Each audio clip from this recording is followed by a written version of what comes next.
to the Play Some Video Games podcast. I'm one of your hosts, Delvin Cox, and with me, as always, sometimes, maybe, usually, probably, pretty much every other time, Donnie Hype Reese. How you doing, bro? It's just down to us. It's us and sometimes Rebecca, and that is PSVG now. They would say The Last of Us. Mm-hmm. We are The Last of Us. Part 1, not 2. Mm-hmm. We don't speak on that one.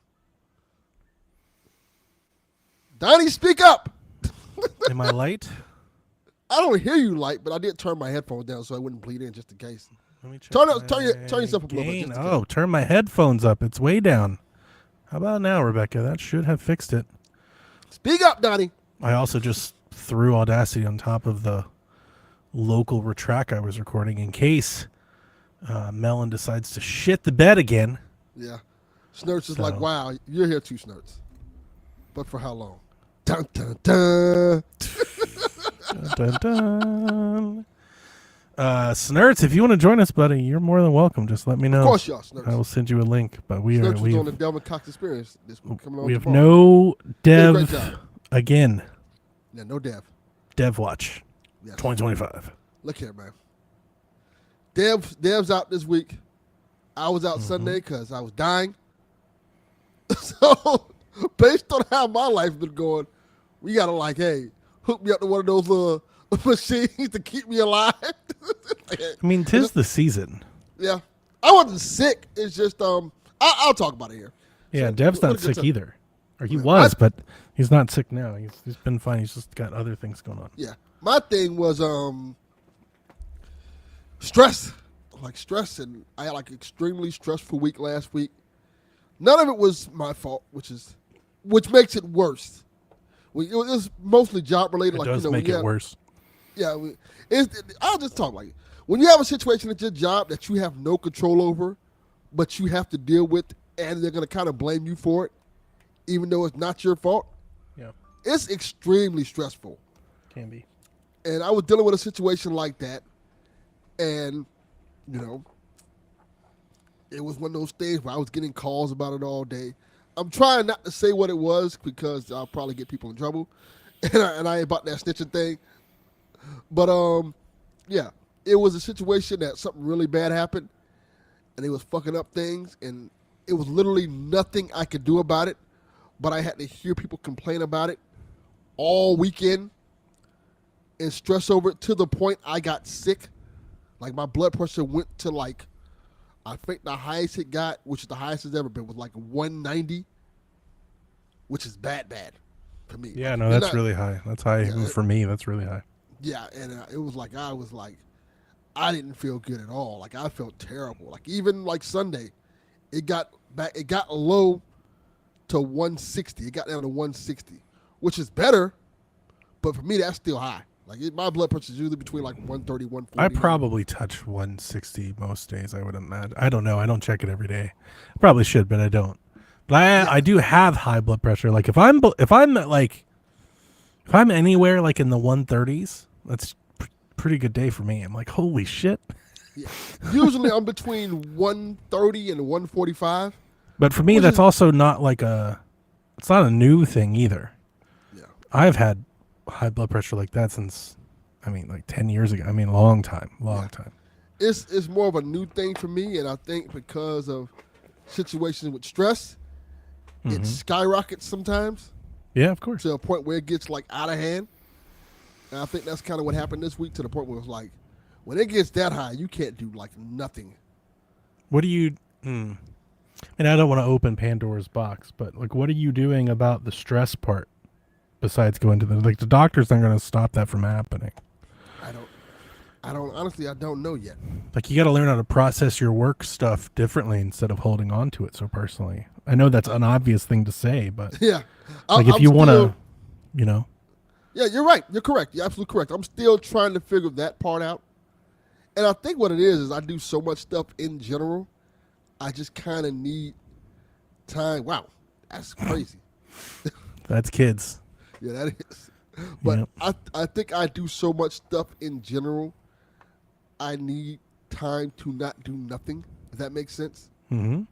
Even if it's just sit at a wall and just stare at a wall all day. Since my wife is in the chat, I'm very protective of that for myself. Like, grossly, like, like aggressively protective over free time. I need to get more like that. And that's the I, main I, thing. I always have been, and my wife doesn't have blood pressure issues, but I think she does suffer from something I think a lot of people suffer from, where she, like, I don't know, she doesn't like. I don't even think it's like a conscious thing, like an active thing. She just fills empty time with stuff. Like, I don't think she does a really good job of allowing herself to have empty time. You know, like all Which of is her important. weekends are booked, her nights are booked, right? And then with the way that she is, and I mean, I've said this before, so I'm not trying to, and I'm definitely no fucking smart person, you know, qualified to assess her at all. But she also, you know, like, she overwhelms herself because she doesn't allow for free time. So then she gets behind, and then that causes stress, and like, and then all of that keeps compounding. And after a certain amount of time, whatever that is, it eventually comes to a head, right? Where she's like in tears and everything. I'm like, you gotta stop doing this. But it's easy for me.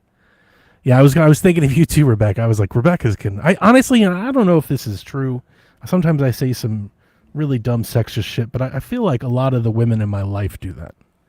They give and give and give and give and give so much of themselves for everyone else around them that eventually they all have like this implosion moment. And it doesn't have to be like some big, you know, like dramatic affair. Like sometimes it could just be them crying on their way home from work, or like alone to themselves, right? Or, you know, like that sort of thing. I think a lot of the women in my life are like that. And not just women, there's some friends, guys too. But for me, whatever reason, I don't know why, I'm selfish. That probably helps me with this. I'm a very selfish person. And I've learned that over the years, like to be around me, to be with me, like even you, like even everyone here. You all kind of know that, like, I want to do this my way. Like, I'm open to creative input, and I hope that I listen to that a lot. But everyone knows that when I set in, we're going that direction. Like, we're doing that. We may do something else too, but we're definitely doing that. Like, I am that way. So for me, it's very easy to like make people upset or let people down, because I need that. It's like an internal resource. Like, I need alone time. If I'm around, I don't know, people or social or work, like, it drains me and it makes me feel, you know, depressed and tired. Like, I need it. I need free time to not do a damn thing, just to kind of stay sane. Yeah. So And I can be an asshole to people at times. yeah, and I'm the opposite. I feel like I have to help people and solve problems.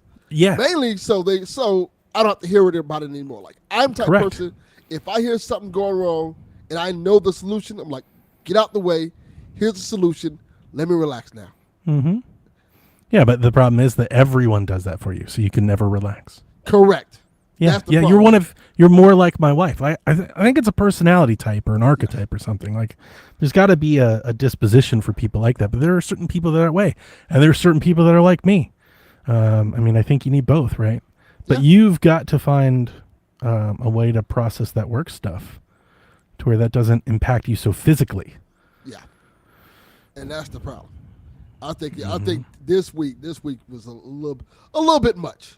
And I had to tell him, like, hey, I need to take like a vacation, and like a real vacation. Yeah. Not a Delvin takes the weekend off and goes No, out no, of no, town. no, no. Like, An extended an period. actual vacation where I don't see this place for like a week or so. Mm-hmm. Maybe longer. Yeah. Because you guys are fucking up. I had to tell him, like, and your fucking up is making me mad. And before I go off on somebody about you guys fucking up, I don't need to see y'all. Yeah. They understand that. Good. Well, hopefully you stick to that. Yeah, because it got bad. I'm sorry to hear that, buddy. Yeah, when it gets, and like, I repress a lot of my anger with a lot of things, but when I get mad about things that I know I'm right about, I get fucking livid. And I try not to do that. So to not do that, tell people, hey, you might not want to do this. Yeah. Yeah. But on the bright side of things, feeling really ill gave me more time to watch like TV and movies because I had no choice. I couldn't really play games because it's like it started bothering my eyes and my head started hurting. I started feeling nauseous. But I did watch a lot of movies. Like I started catching up on stuff like Peacemaker. I finally caught up on Marvel Zombies, which I love. I finally watched pretty much all of that. I've been watching more movies for Decade of Horror. I finally watched that I Know What You Did Last Summer movie, the reboot, I guess what I call it. Not doing that. I actually enjoyed it a lot more than I thought I would. This is going to be, by far and away, my least amount of movies watched, least amount of preparation for Decade of Horror ever. I'm going to tell you like this. This is going to be the first year where I'm like, a lot of these movies were just fine. Like, there have been years where I was like, I like this, I like this, I like that. Like, a lot of these movies, I was like, it's all right. It was really hard for me. Like, it was really hard for me to make a Honestly, that's how I feel this year. I feel like a lot of movies were just all right. I feel like my top 3 are set in stone. Let me go. But after that favorites. 3, I'm like, it doesn't matter. Like, it's movies I watched earlier, I didn't think would be. My drop off is at 4. So I'm mostly like you. I have 4 movies that I would say are shelf worthy, like must sees. You know, like what I would call like required reading.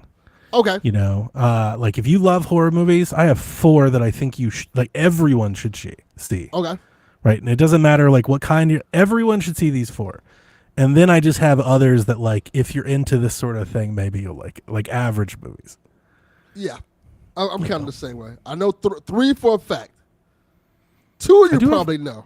I do have a pretty good...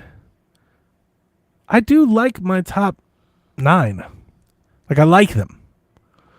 These are good movies that I like. That's not always been the case. We've had some years where I'm like, dude, I hate everything after 5. Like, I like 9. 9's good. I want to say... Yeah, interesting. I want to say I like 5. Nice. Hey, Snurts. Hey, hello. Snurts. How you doing, buddy? Good. Snurts had an excellent episode of the Devil Conspiracy coming out tomorrow. People are already talking about it, which is a good thing. Very nice. Yeah. Rebecca, we do, on Decade of Horror every year, we have an option to list a movie that for people that don't like horror movies. So, not that you need to listen to us. What is your answer for that this year? Do you have one at the ready? Because I may need to think about mine. I have quite a few. I have 2. I think my number 1 choice probably would be that, because it's just a good movie in general. Which one? Sinners.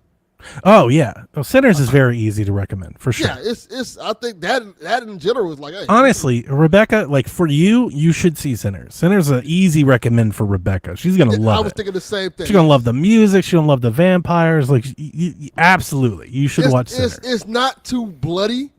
No, it's really not. It's not too bad. Yeah, it's good. Like, I watched it with someone who's like terrified of like blood and gore and stuff like that. I think Sinners is a great, and I don't mean anything by this. It's something I always bring up. It passes the wife test for me. I have a lot of times people have wives and girlfriends that don't like horror. Sinners is a great option for those folks. I agree. Yeah. My other options that I was going to throw. It's your typical vampire affair when it comes to. Yeah, I kind of feel like all vampire movies are that. Right. You know, like it kind of works that way. That's kind of my jam. I love the vampires, and I was like, oh, I see what they're doing here. They're just doing different themes. Yeah. I like cool vampires, which I think Sinners falls into. I like cool vampires. I agree. I don't like all vampire things. Like the vampire thing's a bit overrun. The options that I would give you, Rebecca, and I really like my first one I'm going to throw at you, and I think Sinners is a really easy recommend for you, but I actually think you might love this movie. And this movie is called Presence. And it was, of all the movies, Presence is currently my number 5 movie for spoilers. And okay, I need to write that one. Presence is very sweet and like, I don't know, emotional. It's way more of like, it's a horror movie. It's a haunted house movie. Like, you can't argue that it's not. But there's nothing about it that's horrific. It's definitely more of like a family drama. And just what it does is neat. And its story, I think, is touching. Its acting, I thought, honestly, a third into the movie, I was like, this acting is terrible. And I kind of, by the end of the movie, I kind of think it's intentional. but that's more of an opinion. Everyone can go check that out. But Presence would be my first option. My other one would be The Ugly Stepsister. It's a horror version of Cinderella. And that's the only reason I would recommend it, is because people are, those fairy tales, people know those things. So seeing it kind of flipped on its head, it's like a body horror of Cinderella. Now, that might be a bit too much for someone like Rebecca. I don't know. I didn't think it's not too bad, but it's very good. I liked it a I mean, lot. is it even more horrific than the original Grimm fairy tale where the like stepsisters get their eyes picked That's out by basically birds at what, the yeah, wedding? that's exactly Like, what is it that- is. is that It what it's kind of going goes on? back to that, yeah. Yeah. Yeah. Back to Yeah, the source. Rebecca, definitely Presence. Sinners and Presence. If you want a fun option, I always say the Scream movies. Scream movies. Sinners and Presence. Scream movies aren't cheap. Sinners and Presence. Sinners. I think both of those movies are on services. Yes, I think Presence is on Hulu or Amazon, and I think Sinners is on Max. that is correct. Sinners Yeah. on HBO Max. So if you have those services, you don't even have to pay for them. Although I think both of them are worth a $5 rental for sure. So, But well, it's good that you're catching up on stuff, man. yeah, I did play one game for a little bit of period of time. I played Have you heard of Hotel Barcelona? Yeah, it's a sweary Suda 51 game. I was trying to figure out. if I've that been was what it talking was. about this game for like 3 years. See, I was trying to make sure it was that because I was looking it up because I remember you talking about it. I was like, is Yeah. that the same game? But I was trying to look for the sweater stuff on it and I couldn't find it. So it's a very interesting game. So the short pitch of it is, at a meeting over lunch or a brunch or something 5 years ago, I think at MomoCon or one of these other events, Swery and Suda were together, and they basically like elevator pitched an idea for a horror themed video game.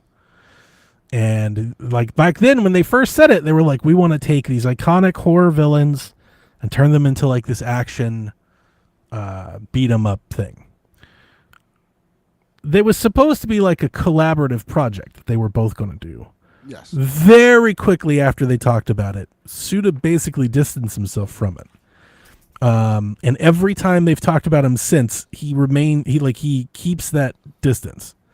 So he's like, yeah, like we met, I talked to their team like once, but like it's not really, it's being marketed and pitched and talked about like a Suda. It's not a Suda game. No, It's not made by his studio. It doesn't look like it, doesn't have his writing, right? But he was attached to it at the beginning. It's almost like a producer credit.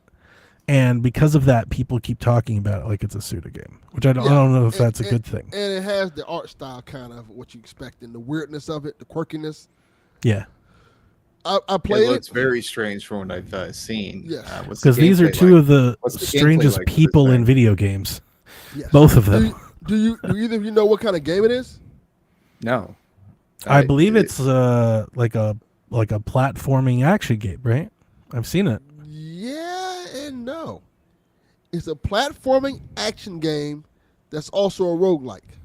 Right, yeah, I know it was a rogue. Okay. So All what right. you have to do, you're this character and you're trapped in like this haunted hotel, like in the spirit world and stuff like that. And you have to pick these levels, and as you go through the level, you earn power ups and stuff like that until you get to the boss. If you lose, you have to start back over and go through the level again until you get strong enough to beat the boss. That's how Yeah, it I'm works.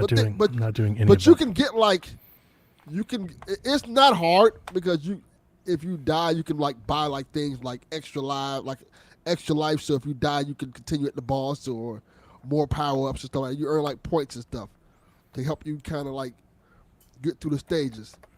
And I like the gameplay. It's a little bit well, this is the interesting thing about it that I find so fascinating. Because I've never seen this I'm playing it on PS5. I've never seen this in a PS5 game.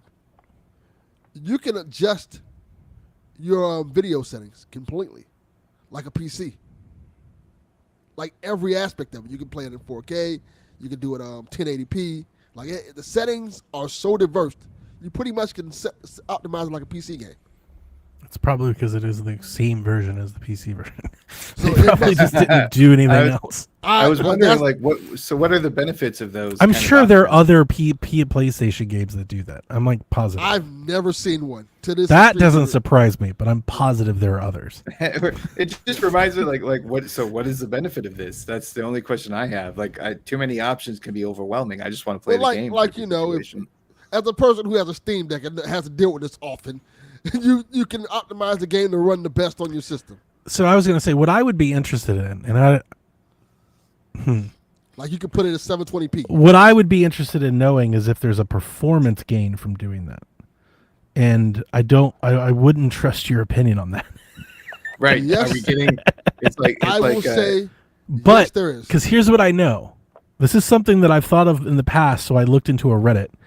I once thought, like, I don't know, several years ago, I was always wondering, like, there are times on Switch or on any console, Xbox, but I've wondered, like, could I lower the resolution to gain performance, like, manually? Like, I've always wondered, like, if I set my PlayStation 5 to output in 1080p, like, can I gain a performance boost by not having it run? And most, and the games are, the answer is no. Like on a PlayStation 5, for I think most games, like Spider-Man, if you were to set Spider-Man at 1080p, the system will output that, but it's still running the same version internally. You won't gain any performance gains from that. It felt like it ran smoother when I lowered the resolution and stuff. Okay. Yeah, And maybe they're changing some. And Delvin was there. He was like, "Oh, it runs a little smoother now." Because when I Haley, put Dev, we need fact check. well, neither one of them are going to play this game, so that's not going to happen. Well, I was going to tell you, this game's Metacritic is a 62 with a super high recommendation of 26% of reviewers recommend this game. I completely understand that because this is weird. Oh, that's rough. It's quirky. When I play so far, it's weird. It looks good, but it doesn't play. Like I said, It I was doesn't play adjusting well. it. I was It's just not- gonna say It the looks butt, good, the butt. but Yeah. it's not good. And that's how I figured out how to adjust the resolution. Because when I was playing it, like this plays like really choppy. Bizarrely, not on Switch. This game, Well, Seems like a Switch ass game just from the screenshot. and it's not even on it. weird. It Super was kind of weird. reminded me of Shinobi, to be honest. It seems a little different for Which game I gotta- mechanics, but the I have style notes. just seems the same. I don't. think you I do should- not have enough time to play video games I anymore. don't think you should insult Shinobi like that. But Oh, see, this is even like. I love how you're trying to like sugarcoat this turd. people I'm not saying it's a turd. It's just it's fine. But it is though. No, It's fine. It's not. It's Okay, not. it's pumpkin No, spice. turd. FIFA is fine. Okay, this is not fine. This is fine. Okay, Madden on Switch is fine. This is worse I than don't that. know about that. Like, It is. agree I with played it. FIFA I is played a fine, bunch. I'm still sure. playing it. Madden is fine on Switch. That's as much as you can give it, but it's fine. okay. I've played worse versions of For Madden. what I played in this game, Even like, with the this- headless fans. Like if you haven't played Madden on Wii U, I don't want to hear about it. Okay. no, Like, that's a good point. okay, That is a I good played Madden on Wii U. point. That's right? a fair point. Trust me when I tell you that Madden on Switch 2 is fine. That's a good point. Fair point. I played Madden on 3DS. Trust me when I tell you that Madden on Switch 2 is fine. It's fine. That's a whole. It's not different- great. It's fine. So This game far, is less than that. from what so far Such a from what I weird played, it's comparison. fine. If I only played one level, and I'm like, oh, this is fine. It's not something that I'll be running back to. It doesn't have to. So far, it doesn't have the charm that a Suda game. How much did you pay for this privilege? Like $20-something. That's too much. They never- That's almost a month. That's like 2.5 weeks of Game Pass. Yeah, Not anymore. not anymore. That's What are you like an talking hour. about? What are you talking- Yeah, An hour you're on of the Game clock. Pass. You're on the clock. They put. It's like when you go to those little booths and you can put in the corner for the arcade to watch the cartoon. Game Pass is that now. Wow. You got You're 30 gonna have minutes to somebody watch behind this. you. It's like it's a damn shame you have such a shitty internet connection. Guess we're gonna have to charge you more. That's true. Okay. But I I'm- haven't played any much after that. You know, that's what I wasted my time on. I regret doing that greatly. Nice. That's good. We appreciate that. You can just bring the crap to the pod, so we don't have. We to. should rebrand ourselves that way. Playing bad video games. Sure. Just Like we do that often. so you might. I'm golfing. I'm Donkey Konging. I'm Kirbying. I'm playing my Switch. I'm retro bowling. You know, I'm bouncing around between a few games, but I'm mainly golfing. I'm still golfing a lot. I'm kind of torn. Like I've leveled the characters that I would like to level up mostly. I keep going back and forth between the swing styles. The old classic 3-click meter at the bottom, which I like because it's precision, like trying to hone in on shots is really good. But the accuracy, I feel like I always miss out on that one. It's a little touchy. Or the Vita version, which has like this expanding circle thing. I like that one for putting a lot. And I keep going back and forth. I can't really I wish I could merge them. Like I keep running it it's like I like both of them 8 out of 10. But neither of them are 10 out of 10. You know? So I keep kind of going back and forth. So are you going to like your it. settings in each shot? You're like, hey, I'm in this situation. So like I'll play a couple rounds with one, and then I'll play a couple rounds with another. Okay. Like I'll play a couple rounds with one to the point where I get mad about its weakness, and then I'll switch to the other, and then I'll do that for a few until I get mad with why I don't like that, and then I'll switch. But it's back. like a full like cycle of shooting a hole, right? Like so, like you're not like at the start I'm going setting 1 for the drive, setting 2 for the mid, setting 3 for the putt. You know. So, but I like that game a lot. I like that the Switch 2 patch really made it playable on Switch on console, at least for Switch 2 owners, and I'm having a grand old time. It's not a game of the year, but it will be very high on my list, and I will just own that bias, that fanboy. It's a game for Donnie. It really is. Like, who cares about game of the year? Some of the That is true. It's like a greatest hits of Hot Shots. It's got so many of the returning characters, so many returning courses, which is the most important part. But I'm playing these courses that I haven't played in so long. You know, from the PS2 game and the PS3 game and the Vita game and the PSP game, and it's like I'm having a ball. Like I really am. The golf is good, as I keep saying. Like for all of its qualms that people may have with anything, grinding, online, whatever, the golf is good. Speaking of online, I didn't really talk about it, but we played online. I talked about it on Shack, I think, a little bit. We played online last week. I streamed it in the Discord, and we got a group together. We went out and played. We had fun. We played its wacky golf. So it has a wacky, like a zany mode. Like video gamers, come golf mode. Which we've seen in games. We've seen them in like all kinds of golf. Mario, right? Mario has all these zany items. These, bullet bills and fire flowers and shit you can do in Mario Golf. Hot Shots Golf's wacky mode is my favorite golf wacky mode I've ever played. We had so much fun with that. It's basically like an asshole mode. So like in other golf games, usually in other golf games that I've played, like their goofy modes usually center around clubs and balls. You get some rocket club, right? And it shoots the ball super far, or ice ball, and you can hit on water or something. It's very nice. Snartz, you look like you've got expertise in that. A lot of practice there. I knew a girl who I've gave got ice some balls balls. before. So you would do things like that, and like that's how the golf got zany. In this game, there are like the entire hole, the fairway is like littered in like tiles. Think like Mario question blocks that are like on the ground, like old school Mario Kart. Okay. And when you hit a shot, it lands on one of these. And I don't remember exactly what the colors are, but like blue is good. Blue is like an advantage for you.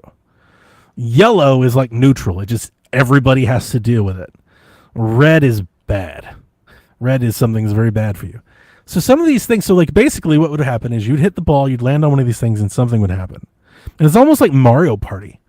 So like if you land on a yellow one, like the wind might just get crazy. Like 40-mile-an-hour wind comes out, and now everybody's got to play that, right? The fun part was that like the blue and the red are tickets that you can choose to use whenever you want. So like one of the tickets was on the next shot, you can pick which club your opponent has to use. There were a bunch of things like that.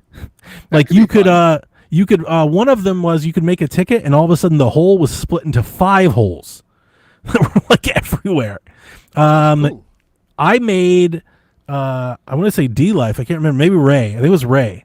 I made Ray tee off on a par 5. His 500 yards. He could only use a putter. He had to hit a putter for his first swing. One of the ones they did to me is they had a card where it took away my meter, so I couldn't see the meter at all. Yeah. That sounds I had fun. to. Yeah, it was fun. It was fun. We had a blast. It was a lot of, or at least I don't know if they did. I had a blast. I thought it was a lot of fun. So I would like to do more of that. The other game that I'm playing is Dying Light, The Beast, which I played yesterday for a couple hours, and I really like that game. I have a weird feeling about that one. I don't think there's anything about the game that I can say it's doing poorly. At the same time, for whatever reason, I'm not that hooked into it. Like when I play it, I'm having fun. Like it's Far Cry with zombies. It's Far Cry 5 with zombies, kind of all I've ever wanted. Like this is great. But for whatever, I'm not hooked by the story and the premise and hunting down these chimera to become super zombie, and I'm just like, like I'm playing it just because it's fun, but I don't know how to describe that. It's maybe more of a me thing. Like the beast mode is kind of weak, like the new things that they're trying to introduce. Yeah, the gimmick. I'm just not that into the gimmick. Right. Yeah, maybe. Yeah, I'm just like I'm having fun. Like I'm not even using the beast stuff if I don't have to. In the beast fight, you kind of have to, but like kind of a while bad sign. While I'm walking around, I'm not doing that. I'm killing all these like zombies. It's just fine. Right.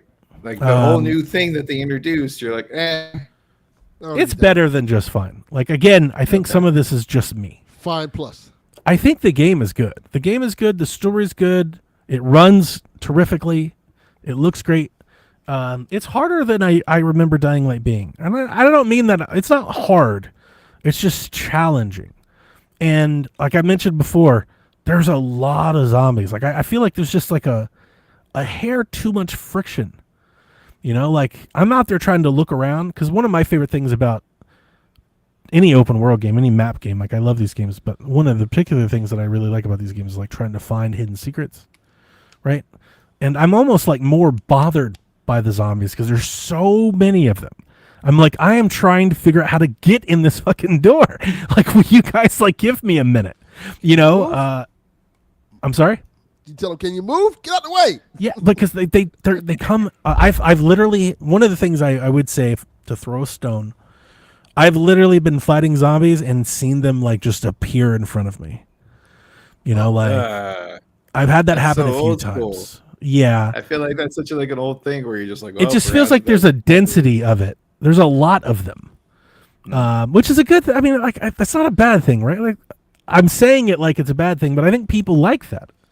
For whatever reason, I think maybe Sometimes. the way I've played these games, I'm not. I don't know. Again, I think it's just a me thing. I really think it's just a me thing. I've had it kind of struggled because like I don't think it's anything the game is doing. It's just not scratching it for me a whole lot. Like I'm not quitting it. I'm still playing it. I am enjoying playing. But like when I'm not playing it, man. I guess ultimately, to sum it up, because I don't want to just sit here and keep describing the same thing over and over again, is that like I'm not feeling super compelled to hit start. And I'm trying to wrestle with that feeling. Once I hit start, I'm having a good time. Like I'm almost like, I'm glad I played this.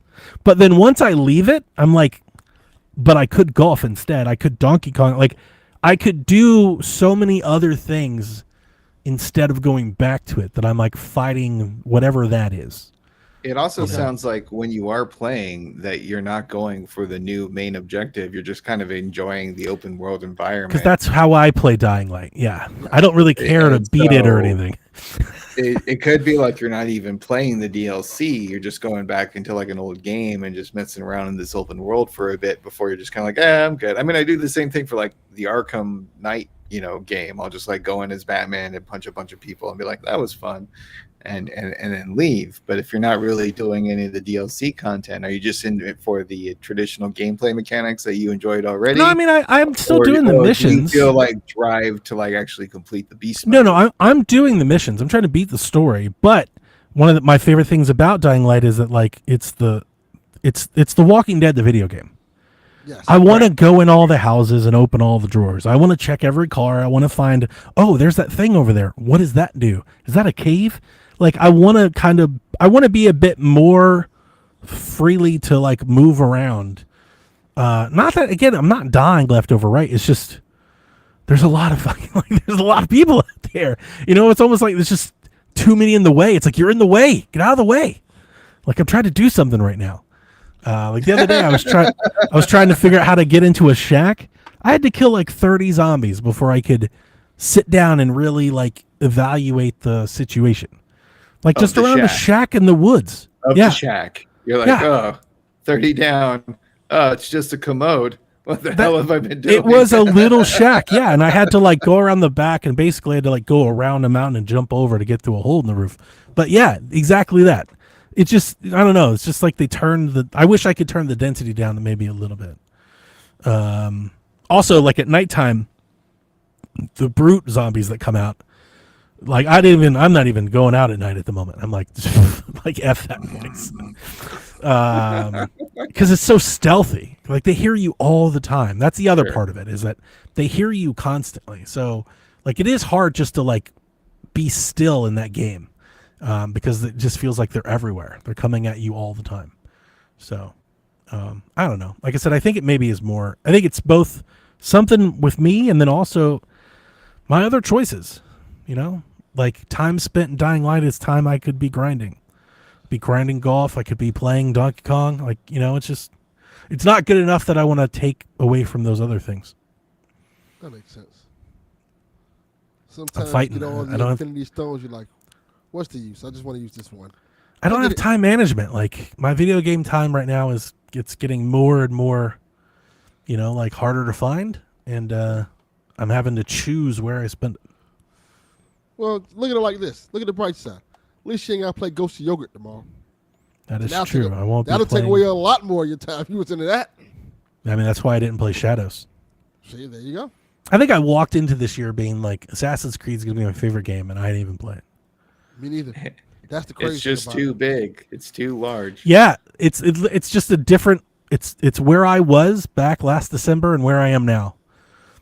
And like I don't know when that started. I want to say around March or April, but like I do not have 100-hour video game. Well, and I'm sure there's like an equation where it's like amount of free time for the hobby versus Yeah. games available equals this.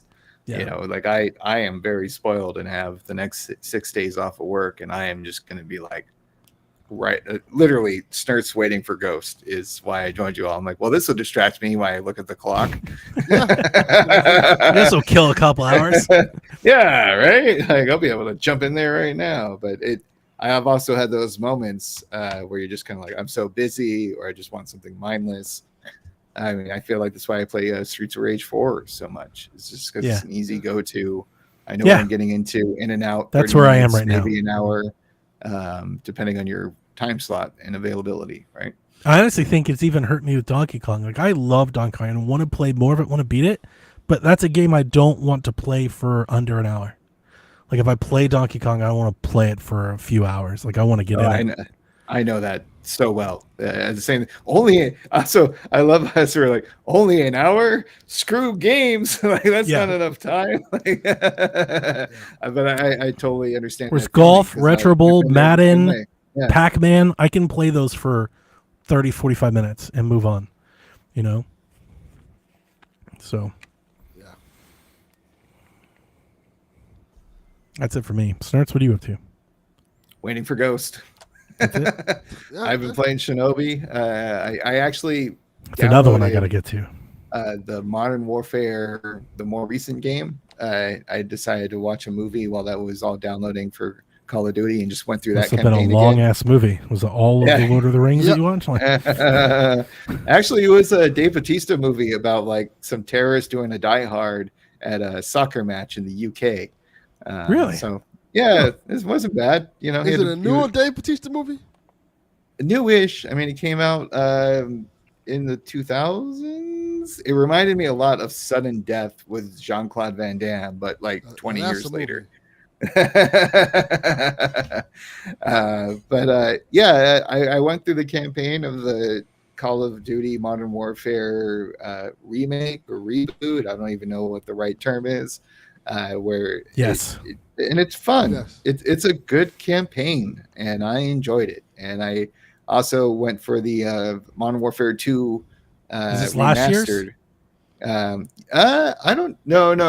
The Modern Warfare 2 remastered one is the old school game that came back out in like the what? Wait a minute. Which one are you 2010s. playing? Which one are you playing? This is last year's? I was playing the Modern Warfare most recent one. Remastered. Is it remastered? I don't know. It just says Call of Duty Modern I think Warfare he's in the playing title. Modern Warfare 20 was it 9? I'll look it up. 2025, 2024. No. It's older than that. It's just old. called It's a Modern PS4 Warfare. game. It's a. Yeah. There's been too many of these fucking things. I swear to God. Yeah, the 2019. 19? I was gonna say 19. 19. Yeah. Wow, Okay. 19. I love that game. That it's that great. campaign was Fantastic. awesome. Yeah, and I've done it before. I enjoy the campaign. I like how they really kind of embed you on like the we're not following any kind of government orders. We're like just trying to get the justice done, the right thing done, the honorable Look thing here, done. Snurts. We in a time right now. That might not be a good thing. I'm not trying to bring it into like modern politics with the fucking patent wannabes. There was a time I used to watch that shit like Rambo. Like, fuck yeah, Rambo. Like, maybe you should start following these rules. Maybe you should start following these laws, all right? Nah, Wow. fuck that shit. All right. Look So at you're this digging thing. Call of Duty. I'm good. That's fun. But yeah, and it was just kind of something to fill the time while I was Sure. waiting for Ghost to come out. And again, solid campaign. It is impressive the amount of theatrics that go into these. Oh, it's a blockbuster movie. Mhm. You know, it's they spare no expense. Yeah. But you're right. Like the kind of like whitewashing of war and whatnot. Okay, fine. Yeah. But that's all I've been up to. I'm looking forward to diving into Ghost, and other than that, I had a very excellent experience being on Delvin's podcast, and still doing my Simpsons thing and hanging out with you guys. So Are you life is excited good. about the new Simpsons movie? 2027, baby. So All we Simpsons gotta do is predicted. live. Simpsons predicted that they had like literally a chalkboard gag after the first movie that I will not wait 20 years until the next movie comes out. And here we are 20 years later, and the second movie is coming out. I'm like, That's hilarious. are you guys like playing us now? Like, Yes. We knew it would take 20 years. Or was like Disney looking at their lineup being like, oh, we need to fill this fucking Marvel void because we don't have a movie coming out in that time slot. That's probably What can exactly we do? what they did. Matt Groening, you're up. That's probably exactly what Wow. they did. But I love the first Simpsons movie, and I only go to a couple a year anyway. But that will definitely be one of the like few movies that I see when it comes out. 2027. I can make it. I'm just a little rusty. Sure. I'm still good. Sure. 2027 is not that far away, but it seems so far away. I also wonder like what the plot's gonna be and if whatever. But we'll see. There's so much time. In the meanwhile, I did watch Fantastic Four recently, and that was a very fun movie to enjoy. I like the retro futurism with the bent of optimism that is sorely missing in today's world. And good Lord, some of the Silver Surfer, like when she's like surfing through a black hole or around the sun or fire or whatever, or around the water taking stuff out, like it's really pretty. It's a well done. The CGI, all those people working those crunch hours, really made it pay off. Yeah, I agree. That's about it. Yeah, let's get on down to these news stories because we got. So I have nothing to say about the Fantastic Four. So I know you can't- didn't sound like, I can't fill in there. and I am not a Fantastic Four fan at all. So. I'm not even either, but I was impressed with the movie. It was a and fine movie. I thought it was fine. At least like it finally was a little bit better than The Incredibles, which is the best Fantastic Four movie out there. Yeah. People know my opinions on the Fantastic Four, and I've said it. People get very mad when I say my opinions on them, so I won't say it. Well, let's Okay. go into Saudi Arabia, fucking game washing us all. Hey, Donnie, what is in the news this week on PSVG? So since you kicked us off, let's get into it. Electronic Arts has gone private, and a buyout of their current stakeholders at $210 per share, or $55 billion in total.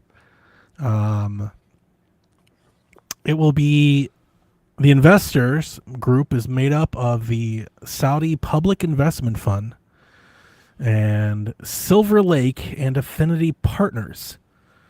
Silver Lake Partners is an investment fund, a U.S. global private equity firm based in Silicon Valley. Affinity Partners is an American investment firm formed by Donald Trump's son-in-law, Jared Kushner, mainly investing in U.S. and Israeli companies. Most of its funding comes from the Saudi Arabian government. And then, of course, the PIF is the other investor. I wish I had my soundboard hooked up so I could play a clip of that Busta Rhymes song. We getting A-Rap money.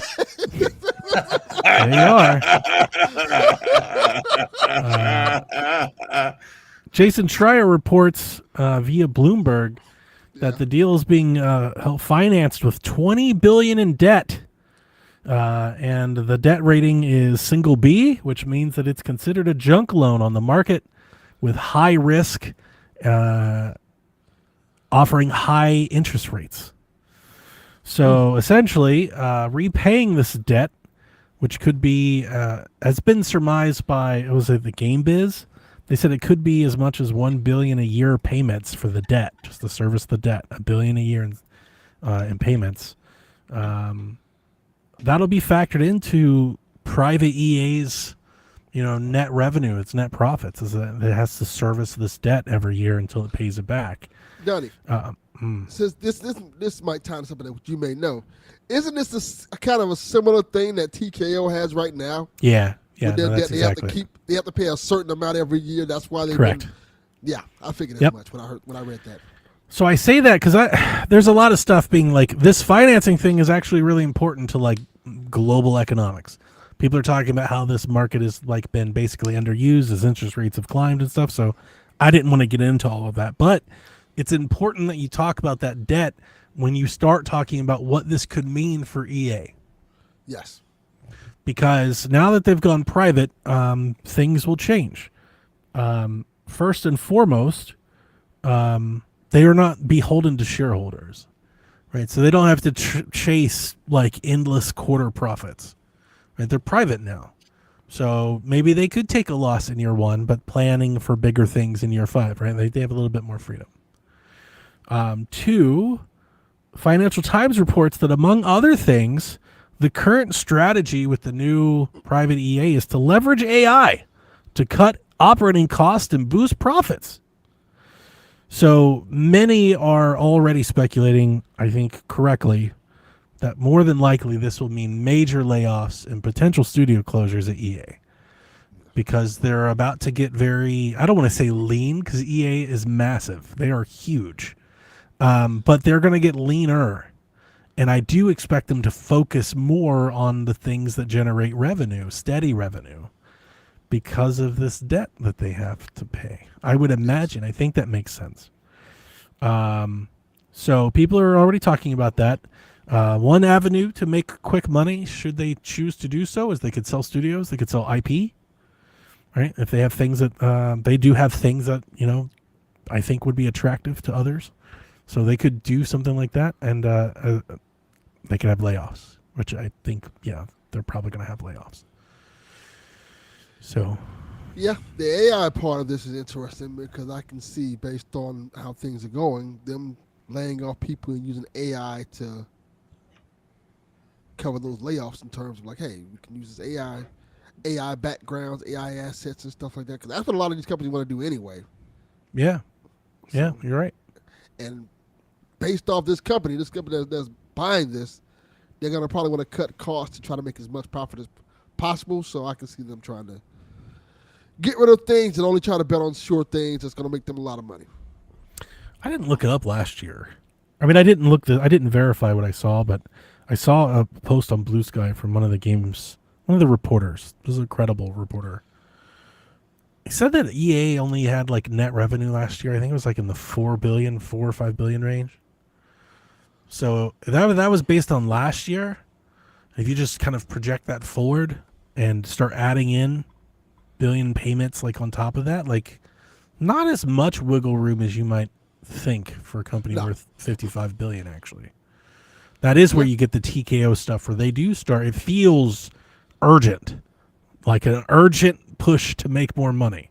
Yes. You know, we might see something like that. We might, EA is already renowned for their microtransaction efforts. You might see more of that, or And that kind of leads into what we were talking about earlier. That was it. Last month, when them trying to get back into college basketball and things like that. Yeah. Well, they can. That's something that you can easily do microtransactions on and stuff like that. Maybe they'll try to get more property that you can kind of just have microtransactions for. Yeah, I could see it. I don't know. Honestly, I mean, that is my answer. I don't know. The people are talking like I wouldn't feel good right now if I worked at BioWare. I wouldn't. No. Yeah, I'd no feel shit. very, yeah. I mean, because there's, look, one thing I didn't mention, but I'm sure most of gaming will talk about when they talk about the story, is this EA is now in the pocket of the Saudi Arabian government, and that comes with content, recommendations, maybe we should say. Recommendations, restrictions. Mm-hmm. Yeah. Well, and even the BioWare article that you shared earlier from one of the developers or former developers, I forget the exact position this person held, was stating, like they may have, it makes sense to maybe have like two separate divisions, and maybe they like the copy paste sports division where they can usually easily use AI to copy paste assets, copy paste voices, do whatever they need to do. And once they get like a base system on there, they can cut out the personnel because they have computers doing it. I mean, that's like the darkest, like, I would like immediate reaction. I would like a reporter. You might have an entertainment division as well, where they're like selling off the IP to like Dead Space and Mirror's Edge, or maybe Army 2 or BioWare games, and they kind of just sell that to like make up the difference for this transaction that they were a part of. I would really like a presentation or like some actual insight into what. When all these companies, because it's not just them, we say it, they say it, everyone talks about AI. It's like the buzzword of the year. I would love to know exactly what AI can do in making video games. Like what can you do with it? Like I know you can generate, visuals, but can you generate assets that would be needed in video games that could be worked into animation? Like does it, like I don't think it's like, I don't think you can just go to ChatGPT and you're like, make me video game. Like I would really like. I think these companies have a little bit more robust AI. Oh, I'm sure they do, but like, don't you have to? You still like video games are so complicated. Like they have a whole engine that all these things and everything have to run in. Like I would imagine you can't just hook the AI into that. I would imagine it requires specific files and specific. I would types imagine and that as well, formats. but I could also see them like, hey, make this background that I want you to make instead of art and music easily. Yeah. I'm talking like gameplay mechanics, like models, animation. Like, I mean, if that stuff is all code, couldn't you have? Yeah, the coding part, I guess. Yeah, but again, maybe I'm looking at this through the wrong lens. I'm thinking about Madden, right? They've made Madden for 20 years. Like whatever they're doing is pretty set in stone, right? Yeah. Like, can you just hook AI into that? Is the next evolution them slowly getting AI into the development process and letting go personnel until they finally have? I wonder if they could feed their engine into it. And that's what I'm saying. Like, I don't know for sure, but if it's literally copy paste type of programming with a little bit of upgrade, you're still going to have the humans there, but you're going to have the majority of the lifting of the copying and the pasting done by AI. So that would save you programmers. Yes, it would less save you a staff. lot. Yeah, Yeah. yeah, Yeah. and then you just have to like throw in the new assets, throw in the new, like the, So you'll still because they I'm were a even coder, talking about having AI do QA. You because I'm a know, coder, so the QA part I actually think maybe I understand more than other things. Because I'm a sure, coder and a shitty one at that. That's what everyone says, like, oh, it won't replace the people who use AI. And then the thing that I always go back to is, okay, so what happens when it breaks?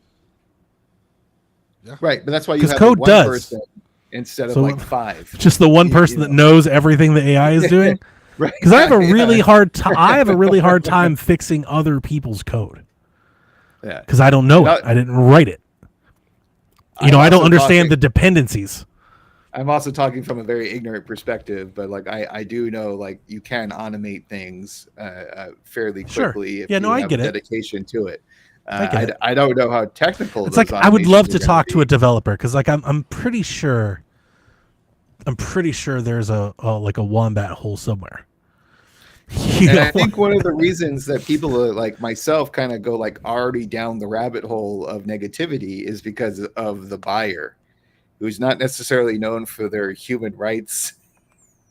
You Oh know, yeah, no. I mean, there like is a, you're kind of like I don't think they give a shit about people. So as long as they can get I've like been the best product for the cheapest price, I think they're going to execute to the cheapest price over Oh and no, you're over and absolutely right. over. They're absolutely doing that. And sorry, you're right. I could Yeah. talk about that more, like it's a bigger thing. Except, I was just talking about that 2 or 3 years ago. I was bringing up PIF and everything they were buying in video games. I think it was even a couple years ago. I talked about for several weeks that there was a report that the Saudi PIF were in talks with Ubisoft that they wanted to acquire not just a studio, they wanted to acquire a AAA publisher. And everyone at the time thought it was Ubisoft because they were seemingly up for grabs. And then we learned about the deal that fell through with Embracer and the PIF.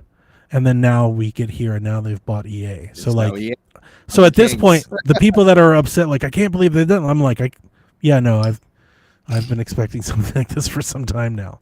And guess what? They won't stop. They're gonna buy more.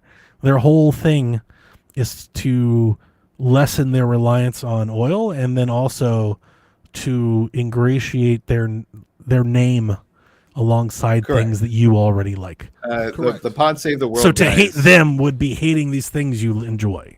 the Pod Save the World guys, Tommy Vitor and Ben Rhodes always talks. They had a very long special about sports washing and how the Saudi, royal family is buying up various. We did all of this leagues and all when that Live stuff. happened. I talked all about this when Live Golf happened. 100%. Yeah. So Yep. to me, this is just another notch in that belt of just Exactly. trying to like. And they're gonna keep going.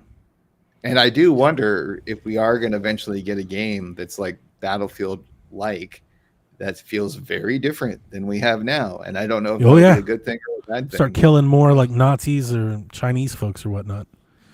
Yeah, or More of just that. like maybe even for, like the American government goes rogue and like the rest of the world has to go against them. Maybe the flip the script True. type of thing. Yeah, I who wouldn't rule knows? it out. I will tell you that for the most part, or at least my understanding, because this thing touches on a lot of things that I enjoy. So I'm somewhat, I would say I'm well read in this arena.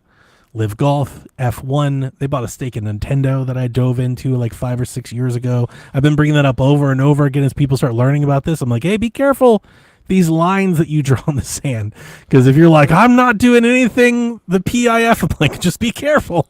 You might be writing a lot of things out of your life real quick.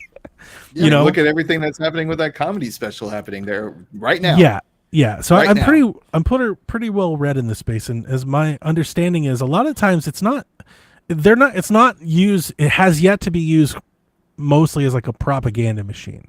It's really not that. It's more of it's like keeping good company. They're not telling people like make things that make us great. They're telling people don't make things that paint us in a bad light or pass on, our traditional morals, which in the video game space, probably going to sound like super cavalier and make people angry because the video game space is just generally super left leaning, right? But generally to the world, like most people are like, yeah, that's cool. It's like to the world, like not having, core LGBTQT things like at the front not doing a lot of their stuff is like very like sex, sensitive and things like that, or don't paint Muslims as just terrorists and stuff like that. Most people, like, I think with the sports leagues and stuff, everybody's like, yeah, we all agree to that. Don't mention Video the cool games is going to slavery. be specific. Like, It's very similar to what happened several years ago that we're experiencing now with what was going on with China. When Yeah. China just started funding all these American movies 100%, that's exactly what it and is. all these forms of entertainment, and then all of a sudden you start hearing stories about like, hey, those flags are red dawn. You need to change those. So that's the fear. Yeah. That's the fear, is that happens. Now, what I'm saying is, so far in my readings with how the PIF is running this, they're not really doing that. Like, they're not trying to change people's minds Okay. that Khashoggi wasn't murdered. Like, that's not it. It's not really, is yet to be used as like a business, as a propaganda machine.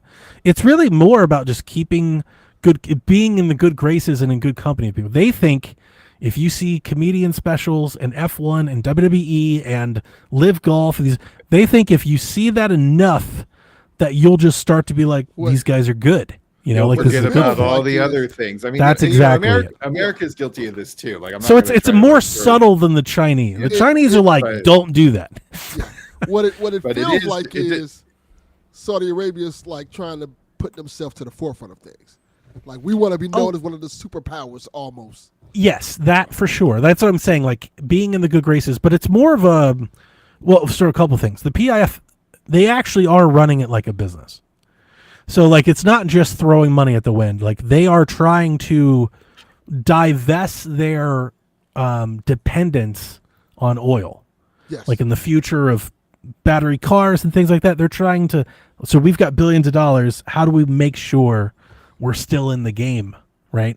They're thinking like big picture, like multiple generations ahead, Wanna be a because tourist they've got that much attraction and money. Things like that, yeah. Yeah. So they're trying to turn themselves into that, and by gaining like that cultural influence, making you forget about their stuff in the past or turn a blind eye to it, which is why they want to buy things that you like. Like, it's very important that they buy things that you think are good. And that's why WrestleMania is going to 2027. And what have I been? So Delvin's been here. Snurts hasn't. So I've been Snurts like all COVID. I was like, they're buying institutions, and that I feel like needs. I wouldn't say it needs government like interception, but like we've talked about this. That is the problem with capitalism. Yeah. I'm not saying capitalism is bad, but the problem with capitalism is that the whole system is. Well, the problem is that the whole system is for sale. Yes. Of course. Like, that's the whole point, is it's pure everything can be had for a price. That's a real problem when enemies of the state have a lot of money. Correct. I mean, that's why like the golfers were like within a year being like, that check cleared, we're in, So like, I'm like, I'm not for government overreach, but when they start buying what I would call traditional Western or North American or United States institutions, I do think maybe some interference is needed. Yes. I also wonder if there's a correlation or causation or both with just how influential American entertainment has been since like the get-go.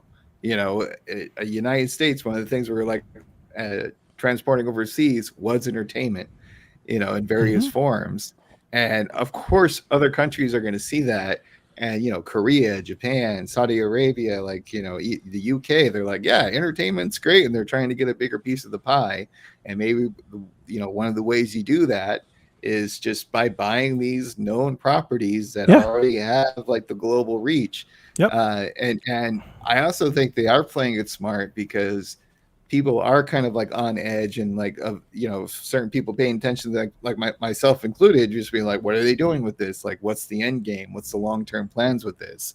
And you can go down some very dark places with that, but they're not showing their hand now because they know that would rock the boat. Yep. So everything seems on the level at the moment. Yep. And who knows, maybe this is just hyperbole and we're all looking back at it and like, oh my God, EA is like the best thing ever because like the Saudis bought them out and they're private now. So I'm telling you, like, I'll take it Or- a step further. You probably don't even know about this. There's a lot of talk of the PIF buying the rights and the licensing rights to colleges' football teams so they can start their own college football super league. Does not surprise me whatsoever. It doesn't surprise you. But Yeah. but people don't really, like, we're talking about, we're going to sell American universities to PIF.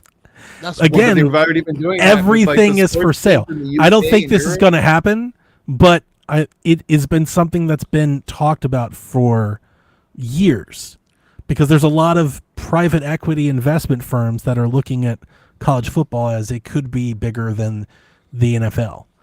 So there's a lot of interested buyers, and they're one of them. yeah, it's wild. That's It really is wild. So I did a quick, just like, PIF Wikipedia thing. It's $941 billion company in US dollars. Oh yeah, yeah. Like that, it's Yeah. insane. They have limitless money. That's the so again, Like, that's it's just- the problem when everything's for sale and you have somebody that has limitless money.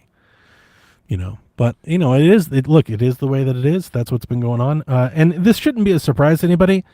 They already owned, I think, 10 or 20% of EA to begin with. Like, they own 10 or 20% of a lot of things. They do the 10-cent thing where they place their bets, they spread it around. Uber, Capcom, Nexon, Red Sea Project, Boeing, Meta Platform, Citigroup, the Walt Disney They're also Company, real Bank of big. America. Just like the Riyadh Comedy Festival, they do a real big, like, esports thing. yeah. And I think that'll Sure. also be a big part of this, is that they want to kind of push more into that space. When it felt like a natural, that's why they wanted EA. That's Yeah, the first of thing I course. thought. They're already doing sports washing across the globe. Why not add a video game element to it? It's pretty wild. They owned I think they bought like 9 or 12% of Nintendo. And they got in more than, I think they got to a point where it was basically reported that, like, people were a little worried. Like, the shareholders group were like, wait a minute, what's going on over there? And they actually made them divest. They made them divest like 3%. They had to drop back to like 6 or 7% because it made folks a little uncomfortable. Nintendo was like, fuck that. Not on our Back watch. away, not today. Yeah. We are not America. Dev, you are correct. Somehow that is correct. Yes. But yes, that is kind of the, I thought it's like- that's the red flag I was waving a couple years ago. Just like, you guys, not It's gonna great. be Alien Earth. There's going to be 5 corporations that own all of Earth, and you're just gonna, Back fall to where you the fall. back to the lithium mines with all of us. Yep.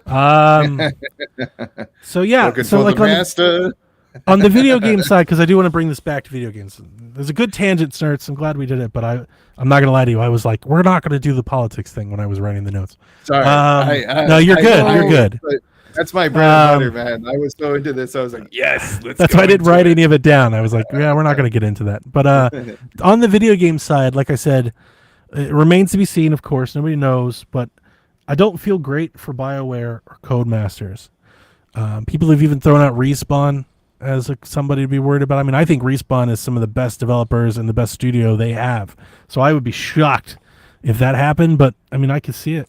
I think if they wanted to sell, Respawn would be very valuable. I don't know about. I honestly, I don't know about BioWare. I'm not well versed or no. I think they've had. I'm surprised that they've had a few misses. I'll say, Yes. and they've survived it, and that does surprise me. I think the Mass Effect IP and the Dragon Age IP would be worth a lot of money to someone. I would hope so. Especially considering that at one point they were talking about making movies out of both of those properties. Yeah. Those games are very, like, if you're a fan of Dragon Age or Mass Effect, and then you see that Saudi Arabia is buying EA, like, that's not good for those games. Oh, that is me. What? I am a Yeah, fan no, of no. both of those. That'll piss those people are going to be real pissed if they I ever get am another those game people. out of this. Just speculating. Do you all think that IP or studio is going to be worth more? I personally think it's IP because they IP, have a yeah. lot of things in their closet. They could just pull out and be like, "Oh, hey, you want an army of 2? Here's a check." Yeah, I don't know. I'd like to be answered. I don't know because I see what you're saying. Dead I would Space, feel like BioWare. I would feel like IP, unless it's something like a Mass Effect, even then I question. I think like IP, like you're talking about, like Army of Two. I mean, how valuable is that to someone? I mean, I get that there may have some value, but like you could just make an Army of Three game or something. Like you could just play on words that. Maybe a Command and Conquer. You go back further into the catalog. The benefit of buying a studio, just to throw it out there, I'm not saying it is or it's not, but the benefit of buying a studio is you're buying an infrastructure, you're buying talent, you're buying creativity. So like you're like that is value, you know. Like I don't know how many dormant IP they have that has like real like when I say real value, they're what 20 billion in the hole. I don't think selling Army of Two and Command and Conquer is gonna get it done. You know. Right, minimal on that. But like these studios get sold for hundreds of millions of dollars. Yes. You know, then like they lay that's a everybody whole off. different thing. And they lay everybody off anyway, and they just let AI make the game.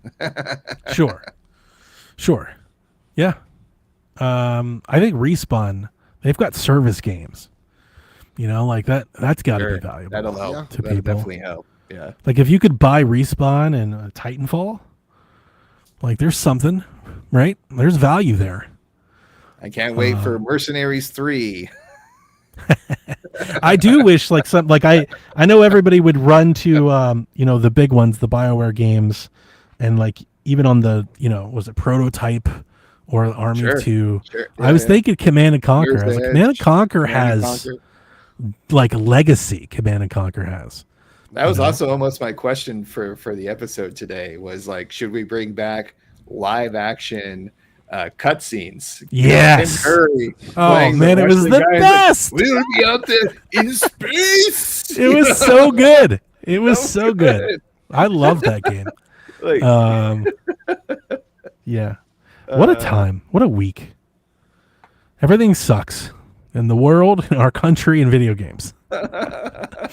welcome to the Everything Sucks. Play some video games. So edition. that was almost the name of the show, was Everything Sucks, because it's generally just kind of how I feel, but I didn't want it to be like a super downer episode. But as I'm doing the notes, like none of this is fucking fun. None of this is fun. Like none of this is why we podcast about video games. So like, I know we're not even like we're a little over an hour in. I look at the next thing. You're like Xbox segment. I'm like, Oh, no, yeah, no. I'm gonna It go sucks. like make a drink. I'll be back. Everything sucks, man. Like, I know I'm being a prisoner of the moment, but like, doing the notes this week, I was like, we got to drop the news section of the show. Just fucking, like, let's just stop doing this. Like, video game news has sucked for so long. I don't know if this would work I or not, but imagine. maybe put a poll out on the Discord being like, here are 5 news stories that I found. Which ones do you want? Which to talk ones about do you on want to the like show? start limiting it? Maybe. You know, like we I found don't know. 5. Pick 2. I'm very proud of our news You know. segment. You know, like we get such great comments about it. You know, We like do. so It's good. I learn but- more about video games on but this podcast than I boy, do in it anything sucks sometimes. The news sucks. Yeah. So anyway, as I always say, the news is the news, right? So I didn't choose, right? It just is. This is what the news is this week. So I mean, I even have like a post-it note next to my laptop that says "focus on video game mechanics more than like news and drama and other things Yeah. like that. Like focus on So- the fun things." EA, go in private. The next section of the news we're going to title the Xbox segment because we have a little bit. So there was a TGS broadcast last week after our show aired. The Tokyo Game Show, they announced some stuff. You saw all the regular stuff that they've been showing all year. So they had like, you know, a little showcase. They had Call of Duty, of course. They had Flight Sim and Ninja Gaiden, some indie games, some Game Pass games. You saw Monster Hunter Stories again. We saw 007 again. They're putting Bruce Lee in Hitman World of Assassination. I threw that in there for you, Delvin. You excited? I don't know how I feel about that. So am I going to kill Bruce Lee? No. I think you helped Bruce Lee kill someone else. Okay, that's fine. Was what I got from the trailer. That's much better. You're I like an wasn't sure if they were accomplice. Yeah. I think they Are they team doing up. like Once Upon a Time in Hollywood? I think with you Bruce should Lee have to and assassinate Bruce Lee. That is I think wild. that would be Because wild. imagine like he just beats the shit out of you. Can't, That would be really funny. I can't can wait see till him that be Hitman OJ Simpson DLC. Does it end in court? He's trying to put on the glove. It doesn't Agent fit. 47. We got it. Agent OJ. That's wild though. Agent Um, OJ. but really my funny. God, I love that. The big news from Only car you get is TGS, the Bronco. the big news from the broadcast was that Forza Horizon 6 is confirmed going to Japan. They had they didn't show the game, nothing about that at all. What they showed was a camera panning through a garage, and we kind of saw the bits and places that Forza has been in the past. And then it showed a kanji license plate, and then showed Mount Suzuki, or I don't know what it's called, the one with all the pink flowers on it and stuff. It's pretty famous. Yes. Fuji? Is it Fuji? I think it's Fuji. Yeah. I don't remember. But yeah, so they're going to Japan. Surprisingly, they have confirmed that Forza Horizon 6 will not launch on PlayStation 5. Yeah. Factor that into whatever the fuck they're doing. That is stupid. Why? In what world? Isn't Gran Turismo coming out soon? Didn't we get that from the showcase or the state of play? I think they're doing DLC. It's not like a new game or DLC. something. They're like adding one track. It's nothing. And that's not going to stand in the way. Forza Horizon is massive. That's not going to stop it. But I don't want to just kill them because this is what I want from them. I want them to have more preference for their library on their consoles and stop doing what they were doing. The problem is that I don't think that's what's happening here. No. I don't know why this is happening. I think they're launching on Xbox and then they'll start working on the port for PlayStation, I guess. I don't know, but it's very strange that they're doing all this day and date stuff. They put Forza Horizon 5 on PlayStation. It rocked the charts. I think still rocking the charts. Everyone talks about what a great success it was, how many copies it sold. And then the next game you don't put out day and date? Gears is day and date. Their next game, Outer Worlds, would be day and date. There's others that are going to be day and date. But now Forza Horizon isn't. So, as with most things Xbox, and boy, believe me, we're about to get into more of this, I'm just kind of left confused. I don't understand why. I don't get it. It's interesting. Maybe. More importantly, I don't really give a fuck. No, there's that part. I told this to Sean last week, and I mean it with every fiber. I'm definitely going to get some of this news wrong here in a minute. And guess what? I don't care. I'm tired of talking about Xbox. I've been talking about Xbox for what feels like 2 years, and I don't give a fuck. I don't give a fuck. Might have been longer than 2 years, actually. I don't give a fuck. I don't give a fuck. The reason we talk about Xbox, because they're the only ones we're talking about. Because every damn week there's hollering and screaming something about something. They're fucking putting games over here. No, they're not. And they've $1,000 handouts. No, they're not. Changing everything. No, they're not. They've changed and changed. That's all they do. That's all they do is completely rebrand and retrade and retweet things. That's all they do. So they're worth talking about because they're always in the news. Yes. But it's not anything we want them to be in the news for. So I don't give a fuck. I really don't care. That's where I am with them. They also confirmed the prices of their handhelds, which we didn't talk about on the podcast. Here we go, last week. baby. So their Xbox Ally, the base model, the Steam Deck model, is $600, $599.99, and then the Ally Xbox X, the Z2 model, the one that everybody wants, the super powerful one, is $1,000. Donnie. $999.99 for a fucking handheld. Donnie, what loser? What rude? Oh, we know a couple. Pay $1,000. We know a couple. Goddamn Xbox handheld. What up, Rude Days? Calling you out. We know a couple. So it launches in a couple weeks. Funny thing about that, people already have them.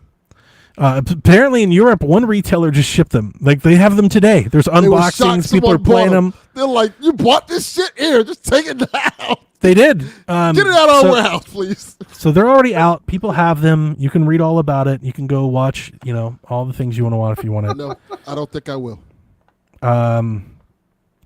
They said a deep dive on the future of Halo will be at the World Championships next month. Yeah. So maybe we'll learn more about Just give me Halo's Halo on my future. PlayStation. That's all I need. Oh, I think that's happening. I think that's probably what they're going to talk about. Just here's my I'm money. Do you I'm gonna think save that. Foundry will shame the Xbox's screen like they did the Switch 2? Honestly, no. And this is something that I try to bring up occasionally. I don't want to rain on people's parade. I think it's crazy buying this thing for $1,000, especially because it's the Ally. You could just buy an Ally X and save hundreds of dollars. Like, I was saying the exact same thing to my son. that blows my mind. But that aside, because we already have performance differences. You're getting like 5 FPS. That's the difference between, like, it's not like a generational leap or anything like that. I also wonder LX if is somebody really good, actually by the way. pays the money for it and someone just like spray painted the Xbox logo over the right parts, and then they get it and like Put a they hit sticker the on it. button and it smears off. But like, They're like, I'm not- "Ah." like I said, I don't want to rain on people's parades, but like if they've Yeah, got the fuck. money and they want to buy it, fucking let them have it. Like, why not? Yeah. But Buy whatever you want to buy. the thing with Like, these if anybody wants channels, to buy me $1,000 whatever. the thing I'll with take the thing with the tech channels, try to bring this up. The thing with the tech channels, like all the handheld channels that we share, Digital Foundry, the guys that break things down and rip the console apart and all that. The thing about those channels that you have to keep in mind when you watch them, because it's easy to like eat the hype, I've done it myself, is that they're always going to like the next best thing. It doesn't matter what the price is and stuff like that. Their channel, their whole existence is centered around the teraflops and the bits and the FPSs, FPers. Yes. That's their whole thing. So they're always the next thing is always gonna be that, because they need you to keep watching. They're not gonna be like, oh, I got the Switch, it's great, and I'm good now. Like, that's never going to happen. Like they'll tell you like, yeah, you could buy a Steam Deck for half the price or a third of the price. Though they may say stuff like that, but they're always going to ramp up and love the next best thing because their channel is centered around it. That's why they Isn't that keep different? reviewing the handouts. Like, that's why they keep doing it. Isn't that the difference though than taking advice for a purchase from like a friend or a colleague or someone who's into this kind of thing versus like Yes. going to the channels? Like all the time people are like, oh, Josh, you're into video games. Like what should I buy? This is what I want to do. This is what I want. And I guarantee you they take like what I'm saying, and there are 3 other friends who know what the fuck they're talking about. This isn't true. Much more than just like whatever these channels are going for. And I of mean, I course, can just prove it. D-Life is wrong. Yes. And I'm not just trying to say he's wrong. It's just that I bought I've just I will say- bought an Asus Ally X on launch day. So here's the funny part about what you're saying, Stones, is that in these channels that you're talking about, where you see, Sure. I'm having people tell me about the Ally, and it's like I'm the only one here that had one.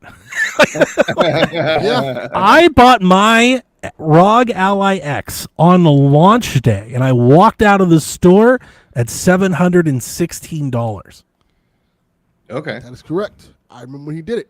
So it's gone up since then, and I can't speak to that. I guess I think with the tariffs when it's been raised, but it wasn't $900. Not even a little bit.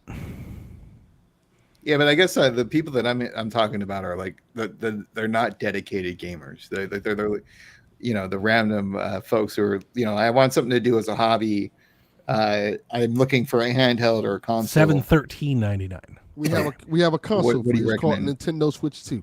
No, that's what I usually. Honestly, I recommend the Switch 2 so much, and I don't even own one. It's kind of ridiculous Yes. because I'm like, you don't need a PlayStation or PlayStation Pro. What are you trying to play? I can't You're like- fathom telling a family member, "Hey, why don't you get this Ally X?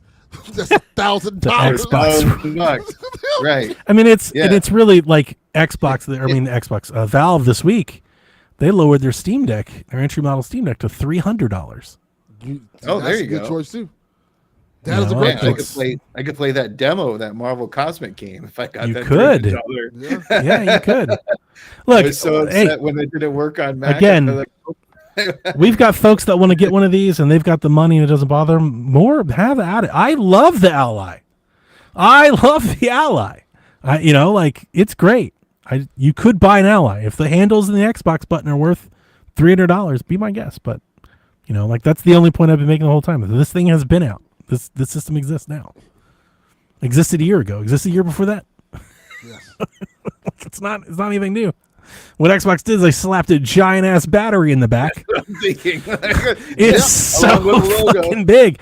I did read on Reddit. I'll give it some credit. I read on Reddit that the battery life is very good. I was like, I would I would hope so for imagine. I would hope. $1,000. I would not even $1,000. I hope so. For how big it is. How many Like I hours would you hope got? so. The person on Reddit, he was French, so it was translated. But he said that he was playing like I forget which game, a big one, one of the new ones, Sure. big Yeah, yeah. AAA game. He said he almost got like 4 hours out of it, like base, and that was at like not bad. max, like pushing it as. So I was like, that is pretty damn good. That is good. Now you paid for it, but hey, but you got what you paid for. So good on them. Right. 4 hours. Good on them. I got nothing wrong with Daniel going, I want the best fucking handheld in the world. Fucking knock yourself out, did. dude. Someone I who's hope part you of- love it. I do. You know, You ought to be I play ashamed of yourself. PlayStation. Daniel. I got my Sonos. I got my MacBook. I got my iPad. Like I am all for buying what you want to buy in the tech. Yeah, area. 100%. But Dude, there are when you're- tablets that are $1,000. But it is very easy to like kind of make fun of something that you aren't into yourself. It's easy to And, make fun like, of this, and you we're going to know. keep going. The more we talk about Xbox, yeah, we're going to keep going. So that was TGS. Any thoughts? Forza? No PlayStation 5? The other games? Call of Duty? Anything? Nah, not even a little. Okay. All right. So then bigger Xbox news this week. Xbox will now have non-essentials. As Xbox is rebranding all of their Xbox tiers and their whole program. So if I fuck it up, D-Life, you can correct me. So Game Pass is moving to 3 tiers, which will now be called Essential, Premium, and Ultimate. My joke that I've made of PlayStation is that they have non-essentials, which would be everything and not in the base tier. So now Game Pass has the same. Thus, the title of the episode.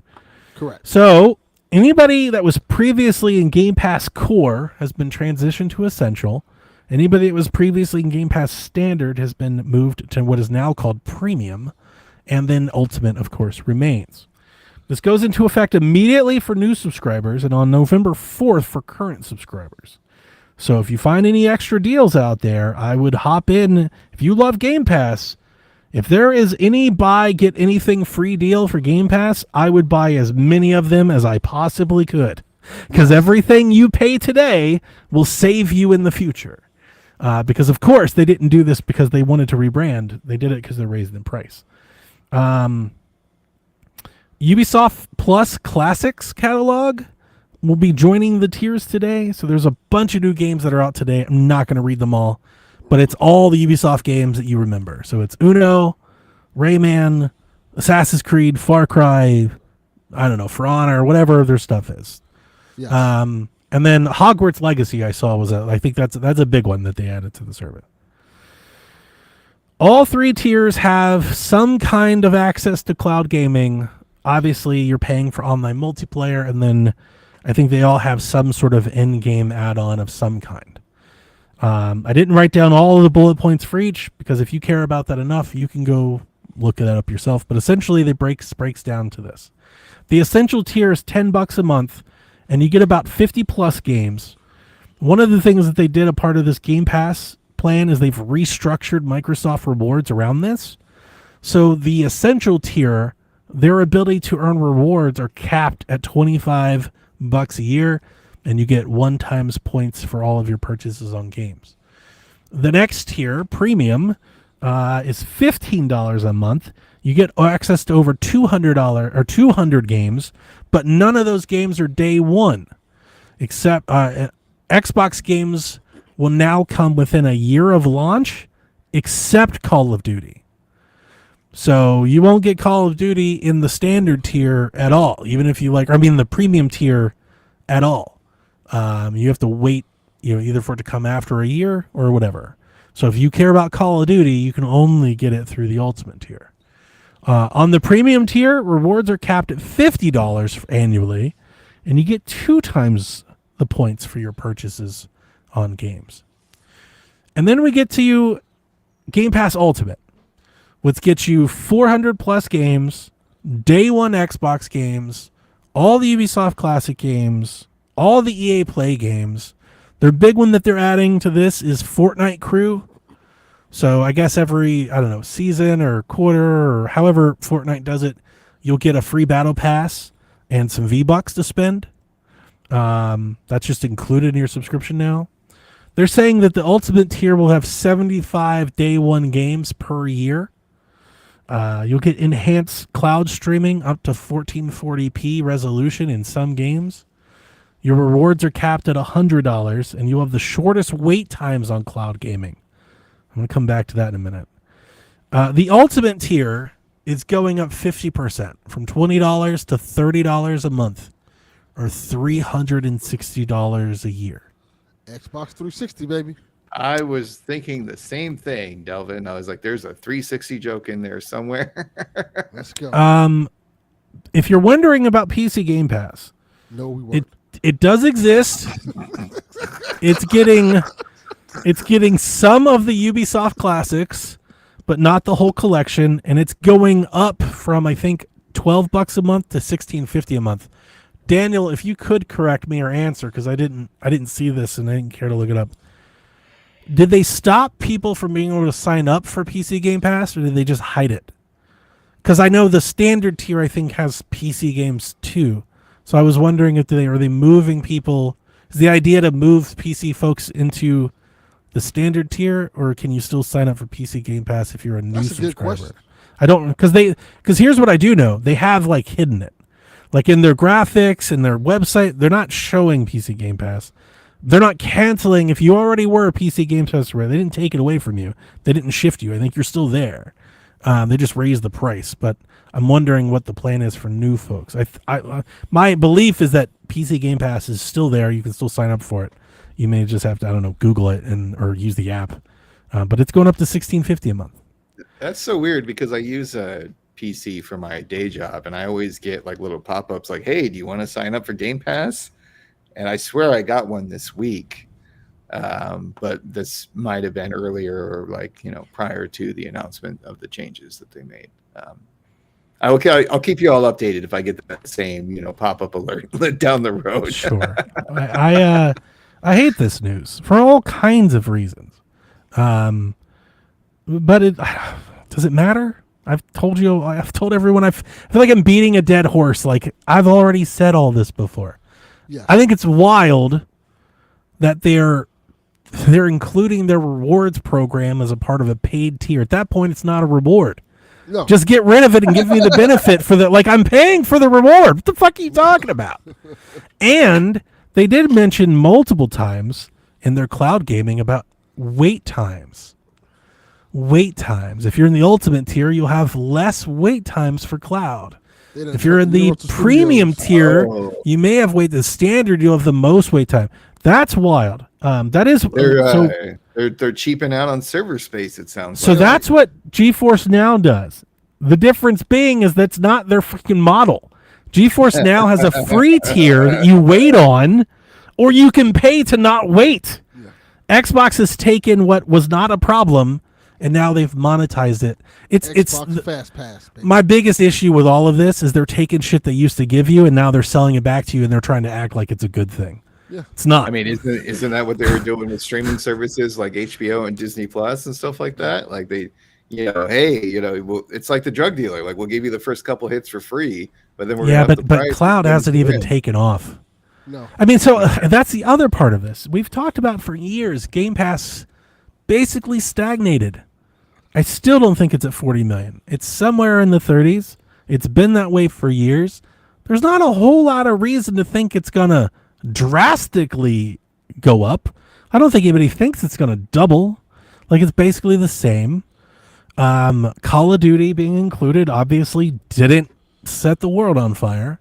So this makes sense to me because ultimately, as much as I loved Game Pass, and I did, and I still think if you only pay for Game Pass, it's a great deal. But ultimately, I think what we've learned and what Microsoft bet on was that when they started Game Pass and started throwing their game, they were betting on Netflix, 100 million plus subscribers. Like they thought they were going to change the industry. Yes. And the fact that it didn't do that and it hasn't shown a whole lot of growth, I think what we're seeing, and we all expected this to be the case, so we can't be surprised, what we're seeing is that the math doesn't work and they have to raise the price. That's what's happening. And they can say they're profitable and all that, and we can argue about whether or not, and I'm not even saying that they're not profitable. But obviously, if they were raking in cash hand over fist, they wouldn't risk losing subscribers by doing this. They're doing this because they have to.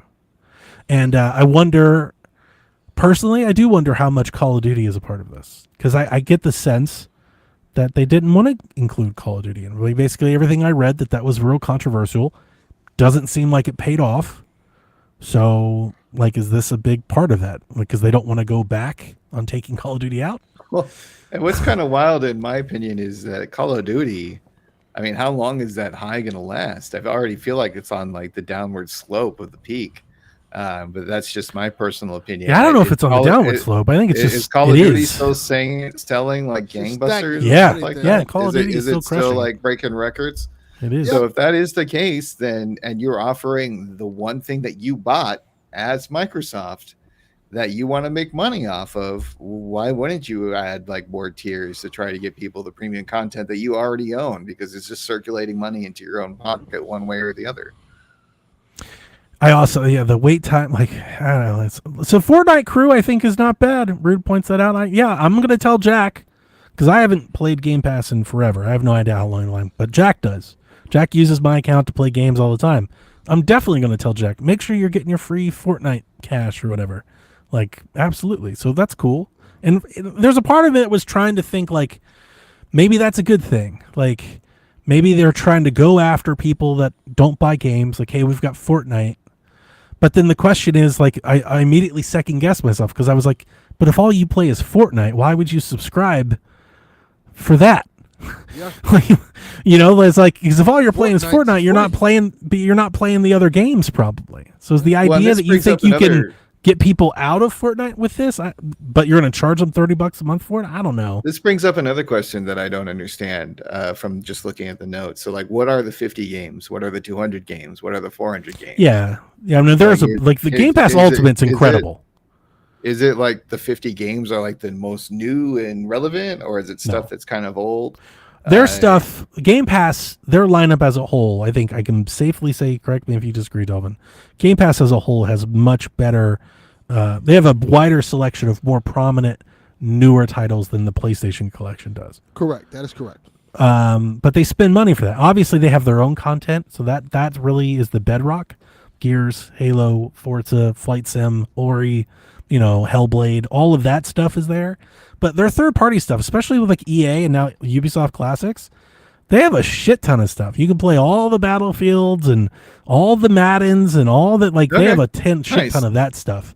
Again, I don't want to say again. My issue with this is they're like, you get Ubisoft Classics. I'm like, I'm willing to bet that a lot of the people that want to play those games and have Game Pass already have those games. Sure. Do I really need Chaos Theory on Game Pass? It's like those games are also like freely available all the time for like $2.99 on every storefront in the world. You can get like Assassin's Creed 3. That's what I'm saying. That's what I'm saying. So they're like, we threw this in there, now it's extra, and it's like, ultimately, I don't want to. I feel bad for our folks that like this. I'm sorry. Ultimately, I don't think this is going to do a whole lot to grow Game Pass. No. I really don't. I don't think. Can you make an argument that it will? I can't. I cannot make an argument that this is the change that Game Pass needed to reach 45 million subscribers. I don't think that's the case. If anything, I think they're going to lose subscribers for this. I don't think this is a good thing at all. Yeah, I think they're. But did they factor that in? Trying to make it with the dollar amount, and they make it from it. Thank you, Delvin. This is exactly what I was thinking. I do think that. I think they thought. They probably think they lose money if they raise to 25, and they make money if they raise to 30. Would be my guess. Yeah. They've probably done the math, and they're like, if we raise to 25, more people will quit than we'll make. But if we raise it to 30, the folks that stay around will. They'll cover the difference, right? It will, and I don't hate Game Pass. Like, I think if you bought a console, if you bought an Xbox and just played Game Pass, I think it's a good deal. It'd be fun. Yeah. The problem with Game Pass, or as my opinion has soured on it over the years, is most people don't play 15 new games a year. Most people don't play 8 new games a year. Like, we've really learned that, how sticky these service games are, and kind of how sticky, like, certain even modes or modes of certain games are.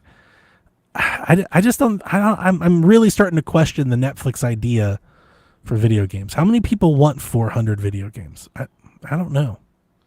It's taken me decades to get the 1,000 that I have. Well, the other part of that is, you know, like they're big like macro statistics that you say Gen Z doesn't have as much money. They're not paying for these sorts of things, this sort of entertainment. That's why they are more likely to be on mobile or play free to play things. So who are you selling this to? Are you selling this to millennials who grew up? They're buying games. They buy games. You know, like I don't know. I don't believe in it. I don't know, man. Looking at it, if I was being a patient gamer and maybe it was a casual hobby, $180 a year for a premium where I get eventually the new games. You're just a little bit patient, you know, kind of like going to the movie theater. We're just waiting for it to go on to streaming. Snurts, my only response to that is if that was true, it would have happened. Game Pass is not new. I could see myself like still, if I was going to again recommend Game Pass to somebody who is a very casual gamer, I'm like, yeah. You know, you have the console. Guess where those people are? $180 already. You know, guess where those people are? Switch. Or on PlayStation, where they can't sign up for Game Pass.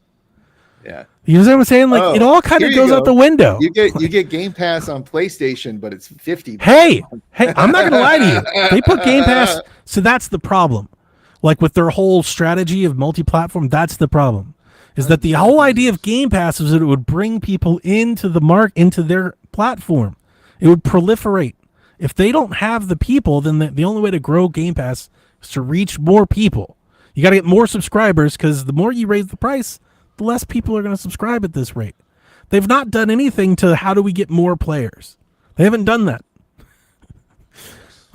Like their answer to that was like, we're going to sell games over there too. It's like, okay, but then you risk people not signing up for Game Pass. Yeah. You know, like it feeds itself. Yeah. Like that's the whole thing. They kind of chopped his legs out. I don't know. I mean, clearly it's just a way to make more money. Listen, they are making more. They're extracting more money from their greatest fans. That's all this is. Is like their biggest supporters. They're like, we need you to shoulder more of the load. And why don't you just make the games on PlayStation $80 instead of this? Doesn't this just continue the trend of Xbox just making it more expensive in general for the people who like Xbox?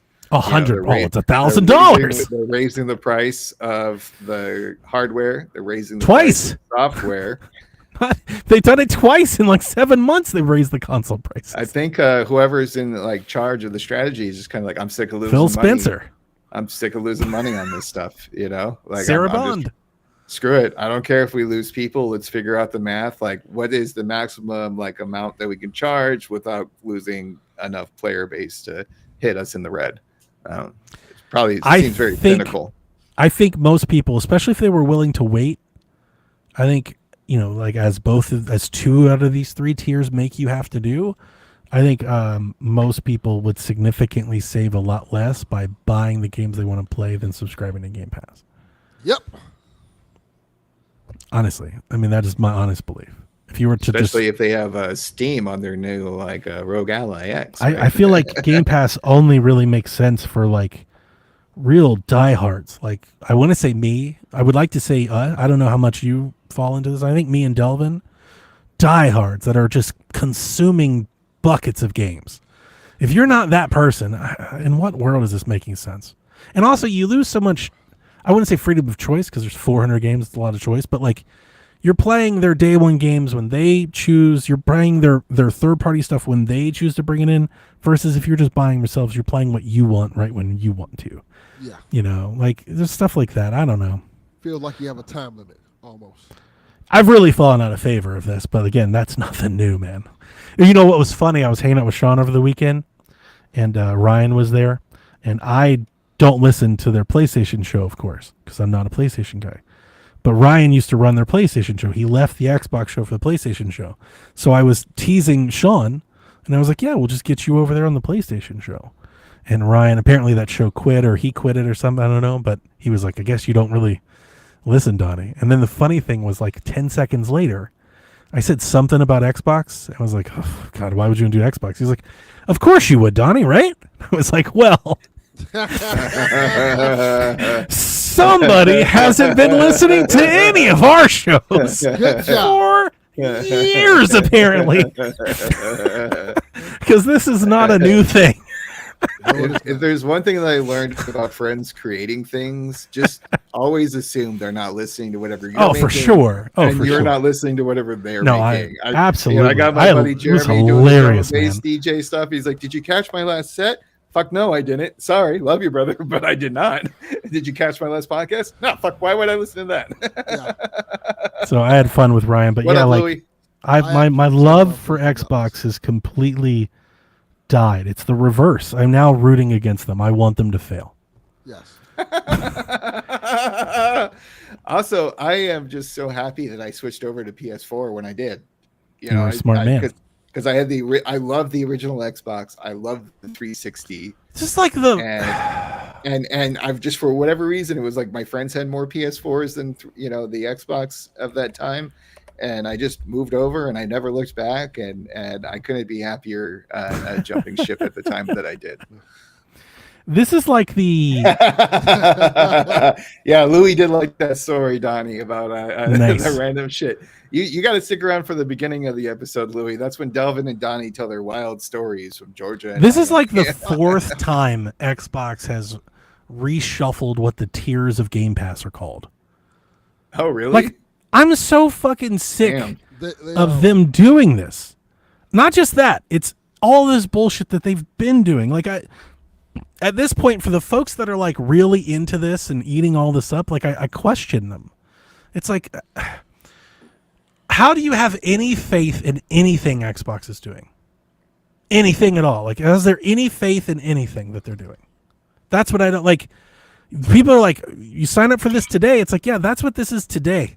We have no idea what this will be 4 months from now, 12 months from now, 2 years from now. You know, they changed the console, they changed the price, they're going PC, they go multi-platform, they've got everything's Game Pass, then less Game Pass, Call of Duty in Game Pass, on Call of Duty not in Game Pass, day one, but day not. Like, I would love to ask them, like, can you give me a 1-sentence pitch on what Xbox is? Like, what the fuck are y'all even doing? It depends on who's in that elevator at that time. $1,000 handheld. Yeah, it's just nonsense. It's just noise at this point. Yeah. Just noise, and I'm tired of it. And I'm just tired of even giving it attention. It's like, okay, just go be, I don't know, Logitech or Asus or Alienware. Go be whatever you think you're going to be. But God forbid, stop subjecting us to this. Like, just do it. Yeah. You know. Oh. Louis, Yeah. According to the notes, PC Game Pass is going up to $16.50 a month. So $16.50 a month, Louis, and you get a couple Ubisoft games. You can play Uno now. Yes. Ooh. Uno and maybe Anno, I think. For Probably $16.50 a month, you can play Uno. they'll probably throw Assassin's Creed Wow. Syndicate Louis- in there. Louis, I'll buy you some goddamn Uno cards. Not this. Right. Like, I think I'll Now- skip, maybe draw two. yeah. I Buy hate. you actual Uno cards. I genuinely hate trying to talk about marketing. But I do have a point that I do want to make. Or we have someone who knows about marketing. Oh, Jesus Christ. Here we go. This is the worst fucking slide I've ever seen. This is how they're selling. This is how they're choosing to sell Game Pass now. This is the Cracker Barrel of slides. This is their pitch. Snurts. This is their pitch on this is what they're doing today. Here's what they thought would work. They thought a 3-column slide with 8 to 10 bullet points in super fine print because they had to put so much in there. They thought that would sell people. Yeah. Wow. Yeah. Yeah, I had to move that to the bigger monitor. Like, I'm not gonna lie to you. This is the worst, and all the columns, they're all green. Yeah. Right, but That's how you do it. but also you notice how like the dark green one, like this is the one we think people are going to actually buy. I'm not lying. Like, this is the wild. This is wild. Like, my point that when I read the blog, because I was expecting this news, it's been leaking out for a couple of days, so this was no surprise at all. But when I saw the Xbox Wire post and people started sharing this, I was like, holy fuck.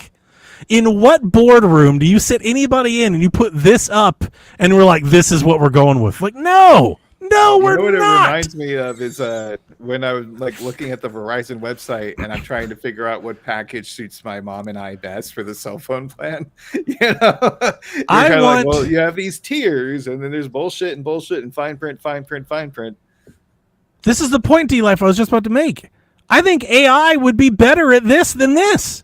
Yeah. This is worse than like AI could not have done this. I think I would expect more of AI. This is real bad. That is like the ultimate diss now too. It's like, wait, a human made this? Go fuck yourself. So here's the other part that I want to make, and this will be the last part I talk about their marketing. So this is slide 1. They had to Actually, make a slide 1. whole other slide, Snurts, to explain how rewards work per tier. Oh, again, this Their is like the cell cashback phone rewards thing. program. I swear to God.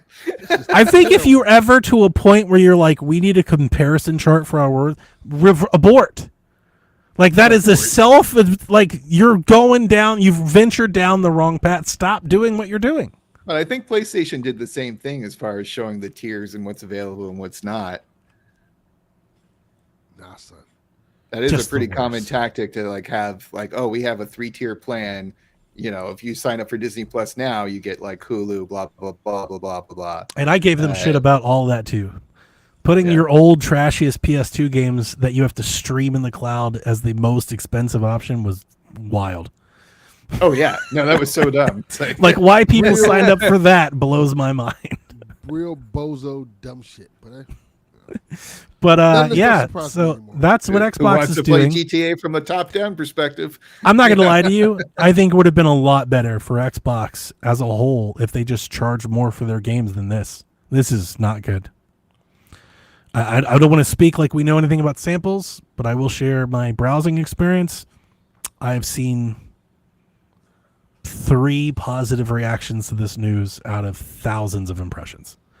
Oh, I've read yeah, comments on Reddit threads. I've been on Blue Sky. I've been in other Discords. I am seeing an overwhelming negative reaction to this news. Overwhelmingly.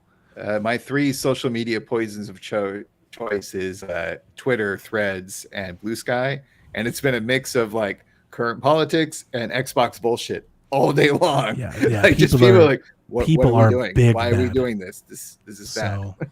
Stop it. Riley says, does Xbox need an entirely new leadership team, or does that not matter because they answer to Microsoft? they didn't they change Could the leadership my team? could my answer to both of those questions be yes? Yes. That is I do correct think answer. Xbox needs a new leadership team, and I don't think it probably matters because they're just doing. And I think that honestly, I think that might make things better, is if they just made it feel and look more like Microsoft. Because my issue is that I'm holding on to what Xbox used to be, what I wanted Game Pass to become, the Xbox that I saw. I'm holding on to that, and I'm jaded. This is Microsoft Gaming, as they like to reiterate and tell people over and over again. And I actually do think it would be better. Because here's the thing. It's not even just that it would be better. Is that I just think a new voice and some accountability is in order. But you know. this is the new leadership team. They remember they did the whole thing. It was Sarah Bond and all these people. Yeah, but they've been around for a minute. Especially Phil and Matt Booty. You know, like, and it's not just them. It's just like they had a run there where a lot of their games came out very bad. When you're the head of the studios, kind of fucking your job, dude. Yeah, that's what we hired. You know, for. and when you're the president of the company and your hardware is in the absolute shitter, you can't move 5 million units. Just call into your fucking gig. yeah, when you flop Halo, that's the problem. And I like Phil Spencer. I have his autograph. I'm a big fan. And I do. And for all this, I probably give him somewhat of a pass. I do think he should be shown the door. But I honestly don't think, I don't place a lot of this blame at his feet. I think he tried to make Xbox. He failed. It didn't work. And now he's doing what he's told to do. Yeah. So, but I still like there's Phil nothing Spencer. wrong with giving it a college try. Of course. Yeah. Yeah, no, and it's very easy for me to tell them to light their billions on fire. You know, it's very easy for me to do that. And it's also But, not like Xbox is going away. They're having a rocky period, and we will see what Rocky comes period, out of dude. it. No, fuck no, Snurts. It's I was Longer being than a rocky lighthearted for sure. a But like, rocky period. Yeah, You they weren't more- here for fucking Recore, Snurts. No, they have I more- was. They have Okay. more than a Rocky period. They have an Apollo Creed and Rocky 4 period. right. Okay, sure. But again, I'm trying to be a little bit optimistic and saying who knows what's going to happen on the other side. They're about to face Drago. That's what it's about to happen. I like again. I've, It is a very dangerous fight. You know? I always feel the need to soften my emotion with. I don't mind what they're doing. I think if anything, they need to go ahead and turn the page. That's why the Forza thing really bothers me. It's like you want to be multi-platform, Xbox, play anywhere. Everything's an Xbox except this handheld we make doesn't play your Xbox games on console, and you can't play Forza 5 anywhere on day one because it won't be on PS5. It's this shit. This is the shit that makes me angry, right? They just, I don't want to say they don't get a pass because they're not. Nobody's buying any of their shit, so they're not getting a pass. You know, like they can't sell a console, so like they're not getting a pass. But at the same time, to the folks that really do love them, that we deal with, dude, I don't. Am I sounding crazy? Like I feel like I'm pointing out the obvious. No, You I know, was like just trying the to give us Xbox a play anywhere. Everything's in Xbox except these things can't play Forza 6, and this thing can't play your Xbox games. It's like none of this makes sense, and all the Game Pass is going up. You know, it's just like what? Why would anybody buy into what they're? Why if they're like we're going to make a console? Why would you buy it? What do you like? You know, it's just like what are you getting out of this? What are you getting from them that you can't get anywhere else? I don't know, man. And like, in what vision for what do you think 2 years from now is happening that you're so set on? Like, what are you depending on? What are you banking on? Because at this point, there's such a wild card. There's such a wild card. I don't know what the fuck Xbox will be next year. I don't know if Xbox will be next year. You know, who knows? I don't know why Xbox will be next year. You know, like What if it starts going through the like HBO Max branding, right? So like we used to be Xbox, now we're Microsoft Studios. Now we're Box. We're Xbox Now we're Studios. Box. Now we're Microsoft Xbox Studios. Now we're Box Studios. Now we're I mean, it's Microbox a bit Studios. for me. I'm sure it's very evident for me. The well's a bit sour here. Like I'm just kind of against all of it. I don't even want to hear about Edge or fucking Windows. Like I'm just so tired of Microsoft. Like Yeah, Box. I want to forget about them for a while. Like I want to forget about them for a couple years. You know. Well, Donnie, you have that power. I'm You working can't on it. forget about them. I'm trying, but I got to do this fucking show where I got to talk about this No, dumb you don't. shit every week. No, you don't. You absolutely do not have to talk about anything. You I can mean, I do an don't have embargo. to, but we It's your have. fucking show, man. You're right. You're right. Point. It is his But we show. have people that listen to us because of Xbox. That was a big part of this You have place. 3 people who listen to us. I'm telling just you, kidding. no, we have a lot I more. love than that. all 3 of you. You're great. Not all. And I hate it because it's a part. One, it's a part of my legacy. But Xbox Empire, we were rocking and rolling at one point in time. Snurts, it was one of our. It Yeah. was our best show. Oh, I understand. I think it was our best show for a moment. You posted something about Fable, and I literally pulled out the Fable game Oh, that I had Fable. and booted up Fable. my 360 and immediately gave up as soon as that janky shit started playing. But it was like a love and a nostalgia for at least 30 minutes. Josh, that's one thing we can always count on Xbox for, no matter the circumstance, picking the dumbest name possible. And you said for a console, but I'm not even going to say for a console. It's for all things. Consoles, services, Game Pass tiers, you know. I do think I'll pass on Game Pass. I don't know. Like, I think I'll cover like the big announcement. I think I'm gonna stop reading off like the Game Pass games. If they're gonna start throwing in Ubisoft classics and they start really muddying up, I'm not gonna do all that. I'm not doing that. So we might cut back on that a little bit. I might just be like, hey, Call of Duty's on Game Pass. You know, like a big game. But yeah. Captain Awesome, I would love to see a Fable 1 to 3 collection coming to PlayStation. That would I be don't know that would be fun. I would want all 3. I'll pay like, I don't know, $90 for it. I mean, I would buy it a lot, but I don't think the cards. I don't think I that's don't in think the cards. No, I don't think it's in the cards either. I wonder if we it's can really dream, hard Ronnie. We can dream. because they've never really. Fable 2 and 3 are X enhanced, so they run a little better, but they don't. Those games still don't like particularly run well. You remember like the Lionhead jank that they kind of had. No, I it's actually very kind of. I think it might be a matter of it be really hard remake. Oh yeah, because think about it though. Like when you have a turd. People that have played Fable know exactly what I'm talking about. Yes, I 100% know what you're talking about. I'm Yeah. sorry. When you're in that first opening map and you go up Yeah. the hill and the entire village disappears for a hot minute. Yeah. I think it'd be hard to remake, and I think that's why we've never had it. So I don't I'm pretty think sure I don't that was expect one where I one. got the eyeballs popping out with no actual face. We don't even you have know? them on on PC and stuff, right? Like I don't think it's Really? gonna happen. Is that Just Oh, I didn't know anniversary. that. Just okay. anniversary. All right. So if you want to play Fable 2 or 3, even on the Xbox app, you have to stream it on 360 Interesting. stream because Okay. it won't work. But yeah, the original Fable definitely shows its age, man. Like I'm telling you, I didn't even make it into adulthood before I was like, okay, I feel the nostalgia is worn off. Yeah. I'm gonna play the new Fable day one for sure. I just also have been saying since it was announced. There's Not no if you way. have that wrong tier of fucking game. No, I mean, pass, I'm so for those that listen to me during the Xbox Empire days, Snurts, this is before your time here. I was the best in the world at finding Game Pass deals, and I bought Game Pass by the bucket. So when I tell you right. I do that I have yeah, Game Pass through the end of 2027, like I can't even cancel my Game Pass because I have so much of it. Sorry, did we already bring that up? But how does that measure up to the change of the tiers? So I was already on Ultimate, so I have Ultimate So you're grandfathered into Ultimate. for Okay. almost 2.5 years from now. Yeah. So you're sitting pretty. I don't use it anyway. I haven't used it all year. Yep, I just bought all of it and just stopped using it.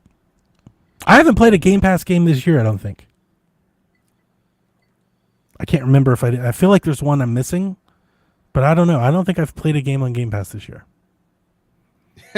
Do you think the next thing is they're going to try to buy you out? You're like, hey, man, I know you have 2 years of this stuff. If I Hey, get you dude, a check, When I $100, mean so it, you're gonna just, I wish I bow could out? get. I wish I could. I would give it back for pennies on the dollar, or I wish I could gift it or give it. I would give all of it to D-Life if I could. Wow. Yeah. Wow. How the mighty have fallen. Hellblade 2, I think, was the last Game Pass game I played. I think it was, yeah. But what I was going to tell you, Sturts, is back then they had, oh man, they were so hard for user acquisition. They had so many great deals, and you could stack up to 3 years.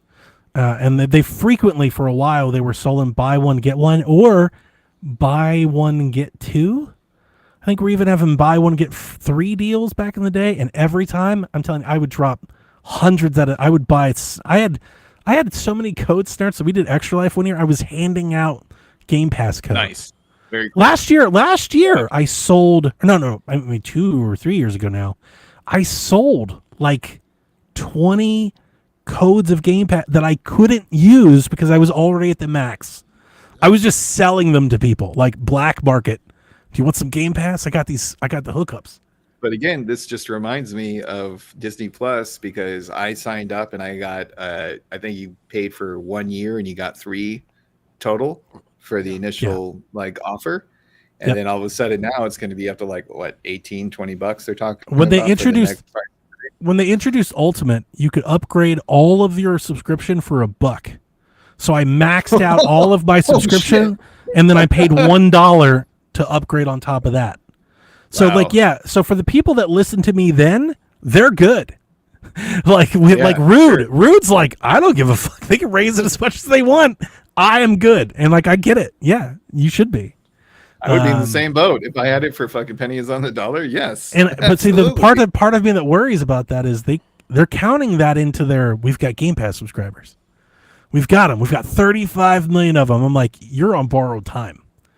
Because I bet there's a few of those millions of people are like me that bought in, have it, aren't using it, and will cancel when it ends. So I'm wondering if they're factoring. I'm sure they are with their whole analytics team and all that. I'm sure they're probably checking in churn based on usage time. That's probably a metric that they have. Yeah. What a time. It feels like a whole chapter is closed for me. Such a diehard Xbox guy. I have a fucking onesie. Oh yeah. Yeah. Let's see. Captain Awesome says, I have zero expectations of New Fable, Donnie. I think you should lower yours too. It's not that I have expectations. My expectation has been it won't be anything like the originals.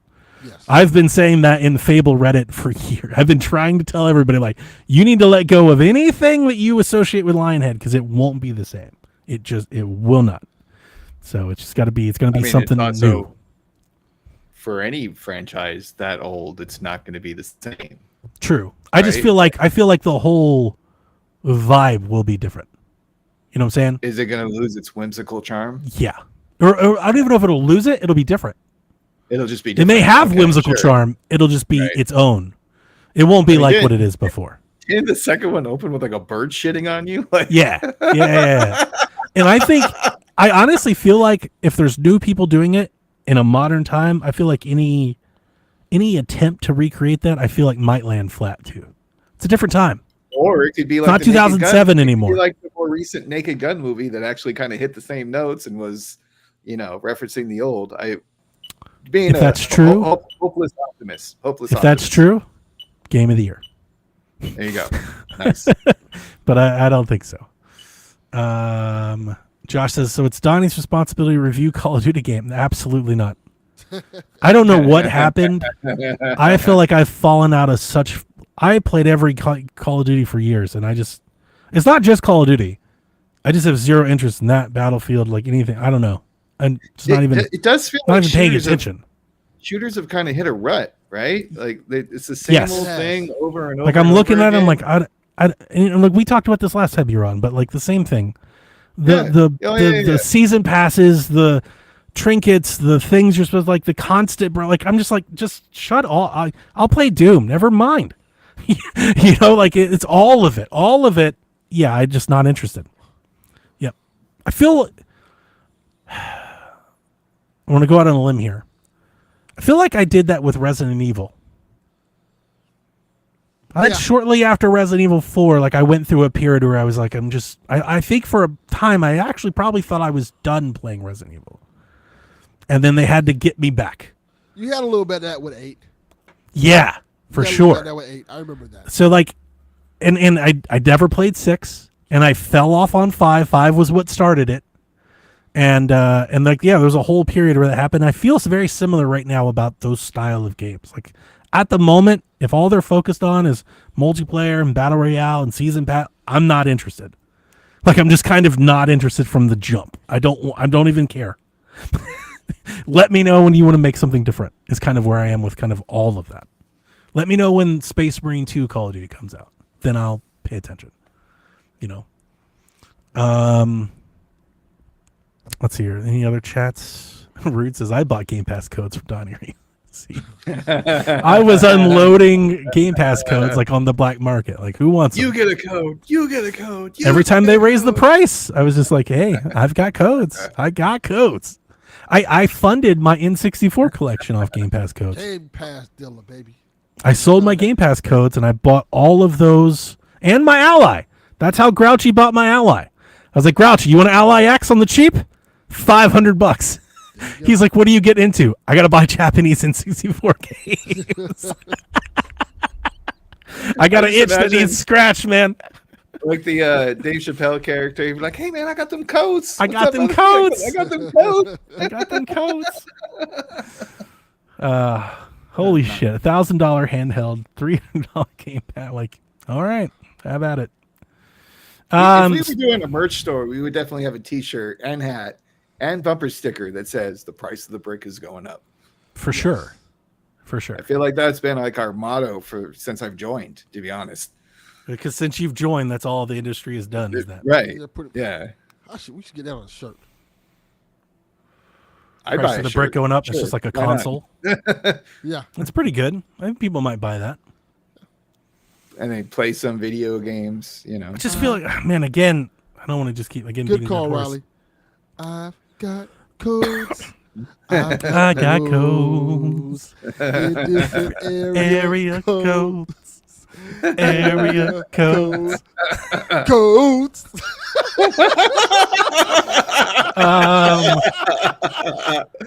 Yeah, We for missed what the you're getting for karaoke Game hour. Pass, for what they're adding into this, man, it's a hard sell. It's a bad pitch. It's a bad pitch. You know, it's almost to the point too where you feel like, hey, you sign up for T-Mobile, you'll get Game Pass free for a year. That'd be a great deal at this point. That's a really great deal. Yeah, people might sign up for You know, the 'cause, phone like- and be like, like, shit, you know anything how to they- save a I mean, buck. I hear like all the streaming services for like video content, right? It's like a lot of times if you buy, you know, whatever service, you get some kind of streaming service involved as well. AT&T or Verizon might have Yep. Max or Disney Plus or what have you.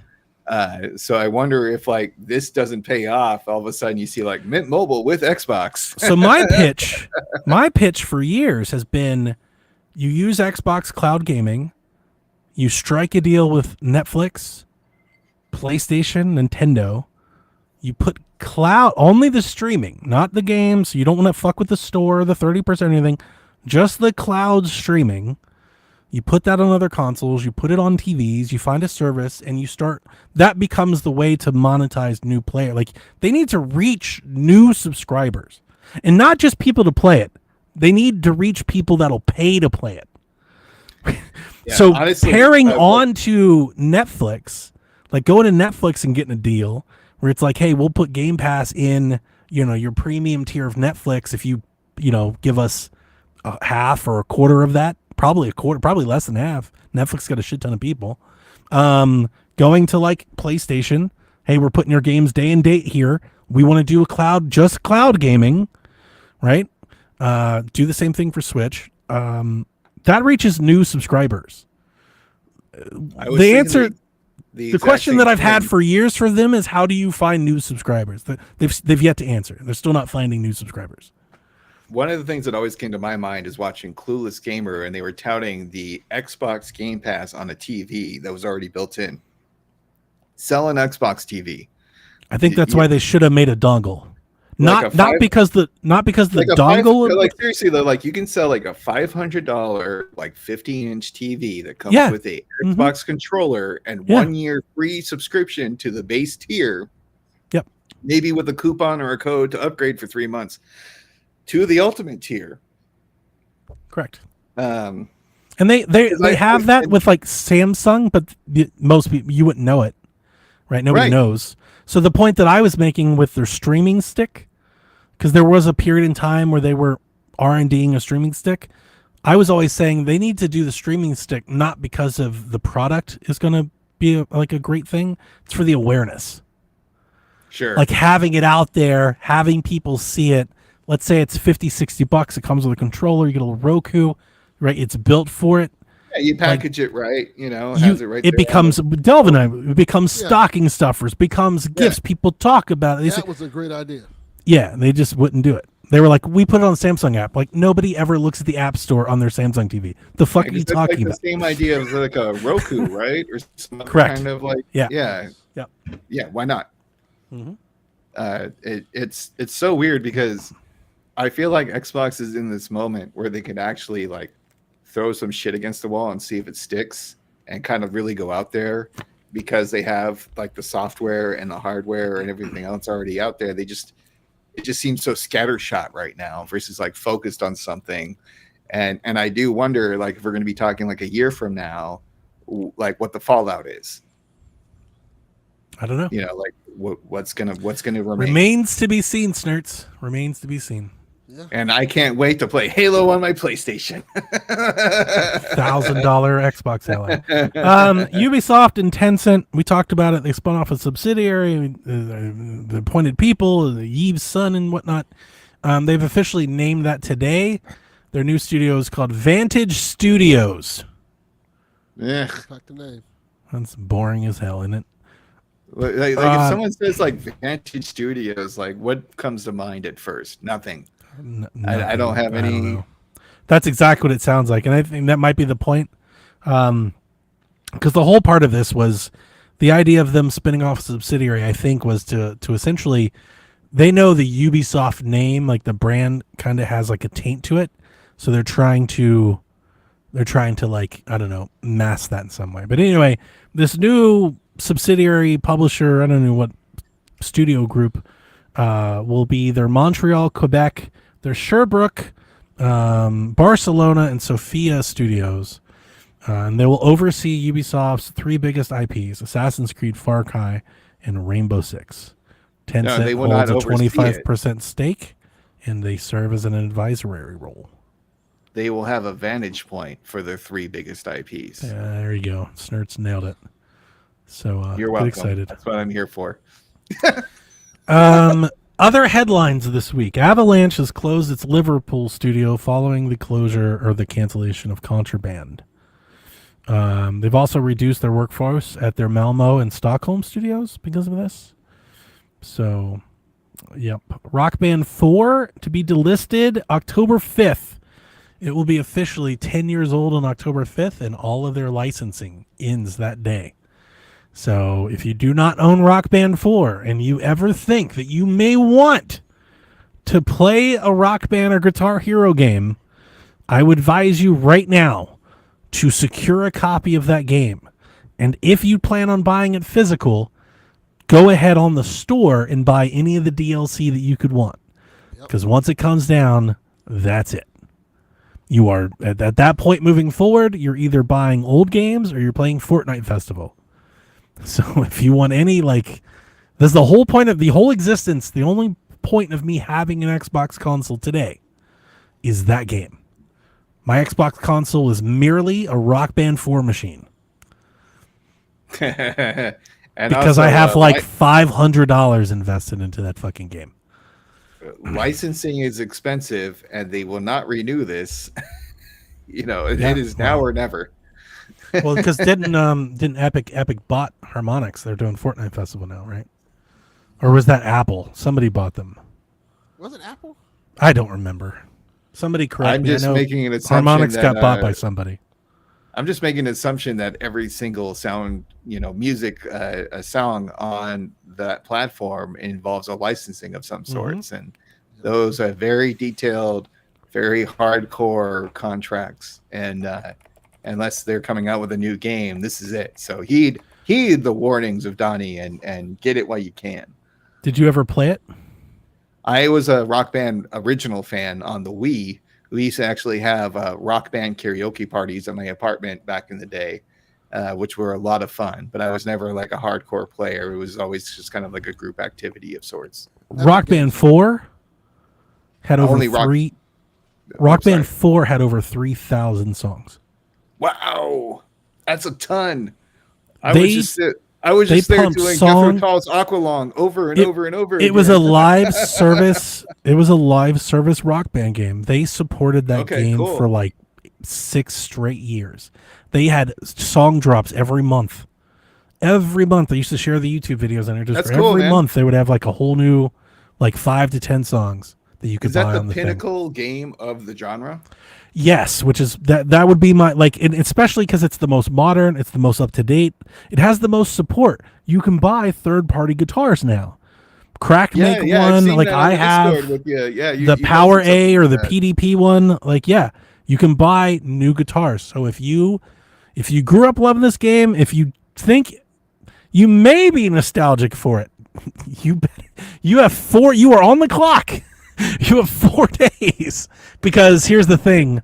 I don't think we're getting another one. No, this is it. So go buy, I'm going into Rock Band tomorrow, and I will buy my last wish list, songs choice. I'll go in and buy anything that I really want. So it might be like $50. When you ever get into that Rock Band or Garage Band, or Guitar Hero, sorry. Yes, I did. I got into it. I had Guitar Hero Live, which is a pretty interesting, cool I like game. that one. Yeah. I like that one. I don't think I ever had Rock Band. I have Rock Band I have Guitar Hero Live still for Wii U. My guitar broke over the summer. Oh, bummer. Yeah. Do I you don't know have if the I'm gonna full replace it. band setup with like 2 guitars and a drum set and a microphone type of thing, or is it just the guitar? I just had the guitar. For me, it Okay. was a guitar. Me and my daughter. So on Rock Band 4 is something I played with my daughter. So we had a band, her and I, where we beat the whole nice. game together, Cool. and all of our stats and stuff are there. So Yeah, because I remember I brought him up on the show before, but my buddy Brenton was like the actual musician in the group who was doing the rock band karaoke nights, and like I was the only one. I could only sing because I was the most forgiving, but he was the only one who actually had rhythm, especially after a few drinks, to actually Yeah. make the drums work. The drums were, and he actually said that he learned like some beats and whatnot on percussion instruments that he normally wouldn't touch because he's more of a string guy. So I always thought that was fun. But what a interesting like period in video game history. yeah, I admit and that I stuff love got the party atmosphere of it. You know, like that stuff is actually somewhat hot. Like copies of Rock Band Sure. Guitar Hero for Wii and 360, like they're going up in Yes. value. Like Gen Z are buying that stuff up as they get older. which makes me So- wonder if there's going to be like a dormant period, and then someone's like, "Hey, we can make money off of this. Let's release a generic whatever." And there you go. At this point, it would have to be Xbox. I mean, but you could also partner with somebody like Spotify, and then you have ads playing between the songs, which everyone will hate. That's but, funny know. you say that. That's what You know, Guitar but, Hero like- Live was going for. That's exactly what it uh, was. okay. Guitar all right. Hero Live only had like 20 songs on the CD. What it had was like this MTV like channel that, and there was like 3 or 4 of them that rotated songs throughout the day, and you would just go into the channels. Like every hour, the channels reset, and you would go into the channel and it would play, and it would play things in between songs. So that was like their way of getting around like licensing and selling you music. It wasn't Okay. successful. People hated it, but it was interesting. And I personally loved it because instead of having like the animated in-engine like backgrounds going on with the boards and the band and stuff, they just had music videos with Yeah. the shit playing on top of it. I loved it. But I Like grew up the actual watching music music videos. videos? Yeah, it was like Like the watching actual- MTV or Palladium or The Box or Yeah. something. Shit was dope. Oh shit! So like, if I I'm doing spent like a- Nirvana Smells Like Teen Spirit, they're in the gym You with just- the band. and- yeah. Yeah. It was Holy kind shit, of awesome. okay. Cool. And I think Honestly, that sounds pretty cool. if I remember correctly, that was It the one was. that also had when you played in front of the crowd. So that wasn't in the service. So the other thing about Guitar Hero Live was that when you played the actual game that had the downloaded songs on it, they had FMV recordings of the crowd that would change based on how you played. Yes. So if you were Yeah. bad for a period of time, they would boo you and you see the crowd Very like depressing. I yeah, hate yeah, it. That's pretty It was funny. all in the first person perspective. yeah. That was But their pretty cool. music service, the live part, that didn't do that. It was just music videos. Yes. I mean, But I honestly, grew my up favorite- watching music videos. It's dope. My favorite version of Rock Band is no fail mode, where like you just do, you're trying your best, kids. We're just having fun. but that's Yeah. again, like it was such a unique game because it's like it honestly kind of like reminded me of like when you would go to arcades or Dave and Buster's, but it was a home entertainment experience. We would have all sorts of people come over to the apartment to jam out and have some drinks and have some fun, and you can Yeah. swap it out with like just knowing that it doesn't matter how bad you suck, which is very much like a karaoke experience but for your home. That's And all I it always was. thought that was the greatest strength of that kind of game. It's a karaoke great. machine. Yep. Yeah. I do think if Xbox wanted to, they're equipped to do it. They've got the money to bankroll licensing. They are big players and partners. I think I've always said this. I think Guitar Hero makes a ton of sense for Game Pass. I think you put out a Guitar Hero game, you put it in Game Pass, and then every month, every couple months, you have songs that enter the catalog if you're a Game Pass subscriber. Like it's very easy to sell that model. Like that model makes money. But so far they haven't been interested. We'll see if they ever do it. And I think they should. It would make a lot of sense. All right, let's try to speed it up. I realize we're already pretty long. Yeah, I Silent got Ghost Hill- of Yote to play. Silent It's Hill 9 1 o'clock. remake. I can play the samurai game. You can go if you want. I I'll won't be hang upset out if you for a go. little bit. I I'll won't give be you like offended. another 15 minutes before I get Silent you. Hill 1 remake is in full production with Bloober, so they're moving Silent Hill 2 to Silent Hill 1. It's good. Fabulous. Terminator 2D No Fate has been delayed to November 26th due to ongoing global trade and tariff changes that have delayed the shipments of the components for their collector's editions. Of course. Don't care. Whatever. When it's out, it's out. 90s FPS Blood is being remastered by Night Dive Studio, coming out to consoles for the very first time on December 4th. I'm very excited about that. I tried to play Blood. I have it on PC. Controller was shit, and I was like, oh, never mind. So I'm excited to play this. What kind of game is Blood? First It's person all boomer shooter. Yeah. Oh, okay. And I didn't play it, so I don't know a whole lot, but I've heard about it for a lot. Yeah, I never heard about it before. It's one of these classics that I wanted to get and I bought, and it didn't play well on my setup at PC, so and I didn't figure it out. I think it's a mouse and keyboard game. Metal Gear Solid Master Collection 2 is moving forward properly, said Konami at Tokyo Game Show. So they're working on it. PlayStation and rumors. PlayStation might be readying a DualSense controller with a removable battery. Ooh. That thing This $400. this makes all the sense to me. Their new PlayStation replaces a lot of parts with plastic, really cuts down on a lot of the internals. I actually think it's very clean and nice, but in addition to them removing some of your SSD, they're really trying to make those things as cheap as possible. So I think removing the battery out of the DualSense is one way to lower costs. I think it's genius. Smart PlayStation. I also think controllers should have replaceable batteries. It's just an easy part that wears out and you want to replace them. Like your 3DS, nerds, your 2DS, you need to be able to get to the battery. You know, like Yeah. No, my 3DS is such crap right now. you don't want to have to like get a damn screwdriver and do open heart surgery. Just replace the damn battery. No, So I mean, I applaud you, PlayStation.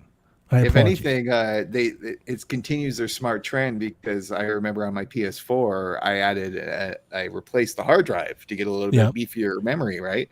And that was the whole thing. Got to go in there, avoid the warranty, all that kind of fun stuff. Versus the PS5, you're like, oh, you just remove this, you remove that, you plug it in, you're good to go.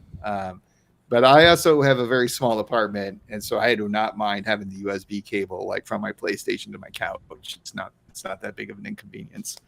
If you're in this mega mansion, like, you know, Delvin or yourself are in, where you're like super far away from the TV, it might be an inconvenience for your like 2-foot like USB cord. I'm not plugging shit in, man. I don't know what you're talking about. Like, we ain't doing that around Not here. even a little bit. What a poor. Yeah, no, it's so weird because I still kind of like the wire. Like So it's funny you say that. Like, I play wired. I'm joking. I play wired on PC all the time. That's all I use is a wire controller. Yeah. So, now that I have this 360 one with the wireless dongle, it's the first time I've been wireless on PC in literally ever, like years. I but not at the TV. At the TV, you just out there stringing wires. That is a man who doesn't have dogs and kids running around. Exactly. That is a single man's apartment right there. That is a single. Yeah, just like they do not provide, like they do not knock over. You just out here plugged in with no care in the world that something might flash by and rip your whole console off the damn TV. Exactly. Only when I have too many of these. Yeah, no, like it's a problem. You can't be doing the wires. Can't be having wire controller. No, I know that because I do visit my friend every once in a while, and I brought my 6-foot Xbox controller to play Castle Crashers on his PC, and immediately his white lab was just like beeline through the cable. Yep, my dogs do it. Yeah, like you can't do wire. I would love to play wired on Switch actually, but you can't have wires out like that. That's a problem. I understand. This one's interesting. I dug into this one a little bit. There's a lot of buzz that we might be getting a remaster of Prototype or perhaps both soon. This is a good old-fashioned kind of rumor, too. So the games on Steam this week were mysteriously patched. There's just a patch was released for Prototype, and I think a Prototype 2. I think maybe both. I'm just going to say the first Prototype for now. Patch was released for the first Prototype. The reason people acknowledged this and picked up on it is that the patch broke mods that people need to have to play the game on PC. Oh. So anybody that was playing Prototype, of course there's not many, but the folks that are, you know, hundreds, I don't know, maybe 1,000, they suddenly couldn't play the game that they love. So that had them wondering why. So they started digging around and they realized that in the difference in the changes, the credits page has been updated. The credits page for Prototype, which I don't know what year it came out, but a long ass time ago, has since been updated with Ubisoft Connect references, as well as creditor to developers Beanox and Iron Galaxy, Wow. two studios that are very known for their port work. So what people think they have figured out, based on Iron Galaxy's, I think, is inclusion, is that we might be seeing kind of this new trend that we've seen with a couple games already, notably Oblivion, this kind of visual on top of remaster, where they do new visual elements and stuff, and they just kind of put it on top of the old game, so it looks new but plays like it used to.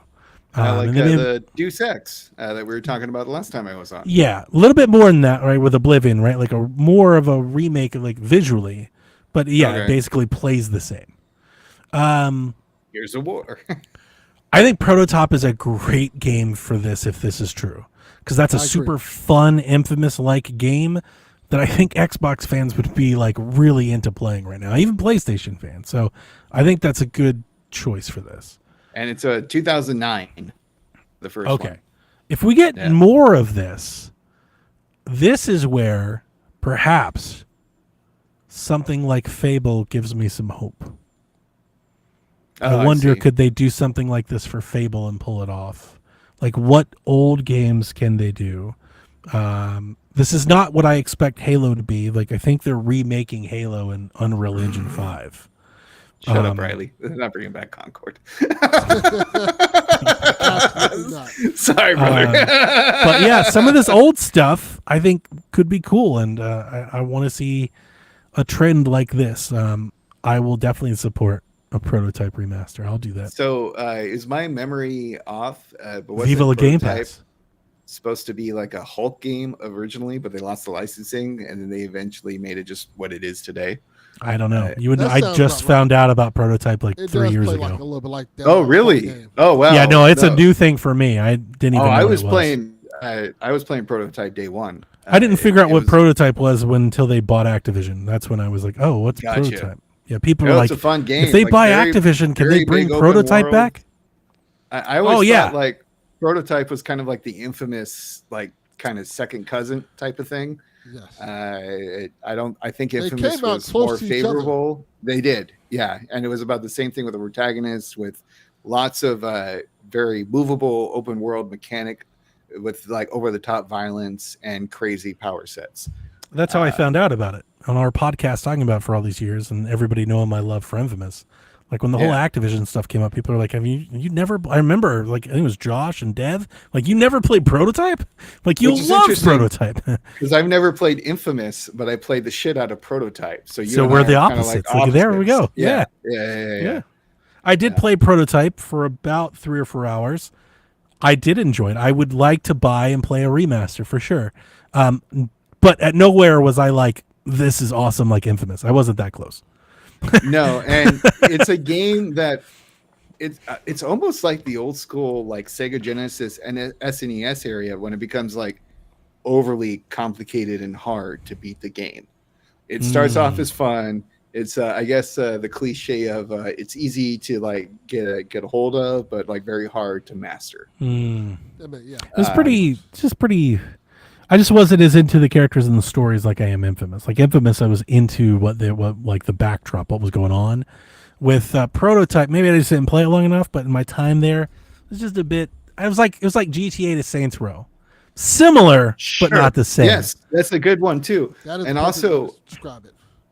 Delvin, maybe you agree with this. Like, I kind of got over my Prototype like urges as soon as PlayStation came out with Spider-Man. Yeah, Yeah. That is 100%. pretty accurate. yeah. I mean, I would prefer, obviously, because I'm not the person, the Marvel guy or the comic guy. I would prefer Infamous come back, but 100% I would see that. I mean, Spider-Man is the far-reaching of that game for sure.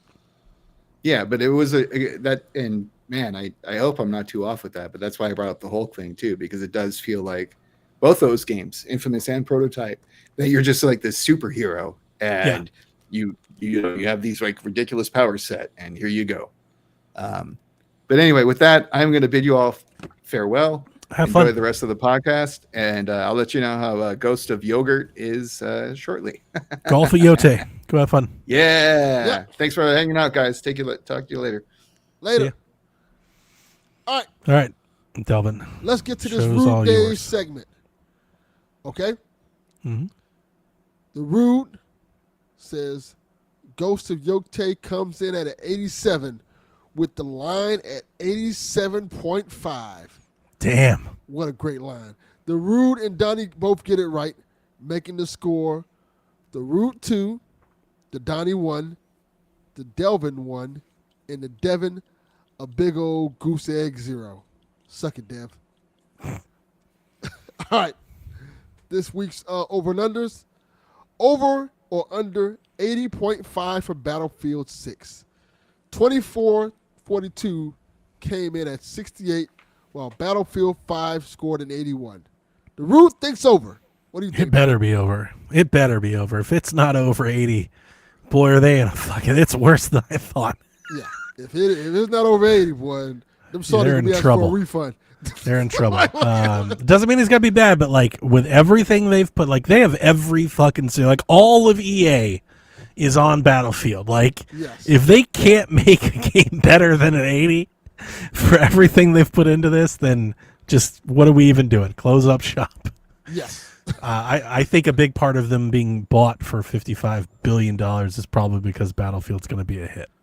I agree. I think it's going to be over. Yeah. So both of us going over, Rude. Mark it down. Over or under 81.5 for Little Nightmares 3. Little Nightmares 2 scored an 82, while Little Nightmares 1 scored a 78. The Rude thinks over. I'm inclined to agree with him. I don't really know why, but Little Nightmares 3 has had a lot of marketing for a long time. They're really making it try to feel like it's a big thing. Yeah. And I remember that's a franchise that's been pretty consistent. And I feel like this is the one that could probably take them over the top.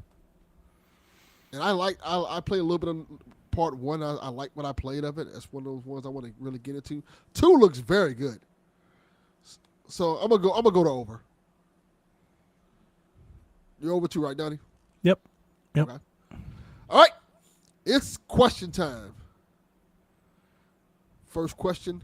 Quagmire asks, is Dying Light the Beast a great sequel, or is it the greatest sequel?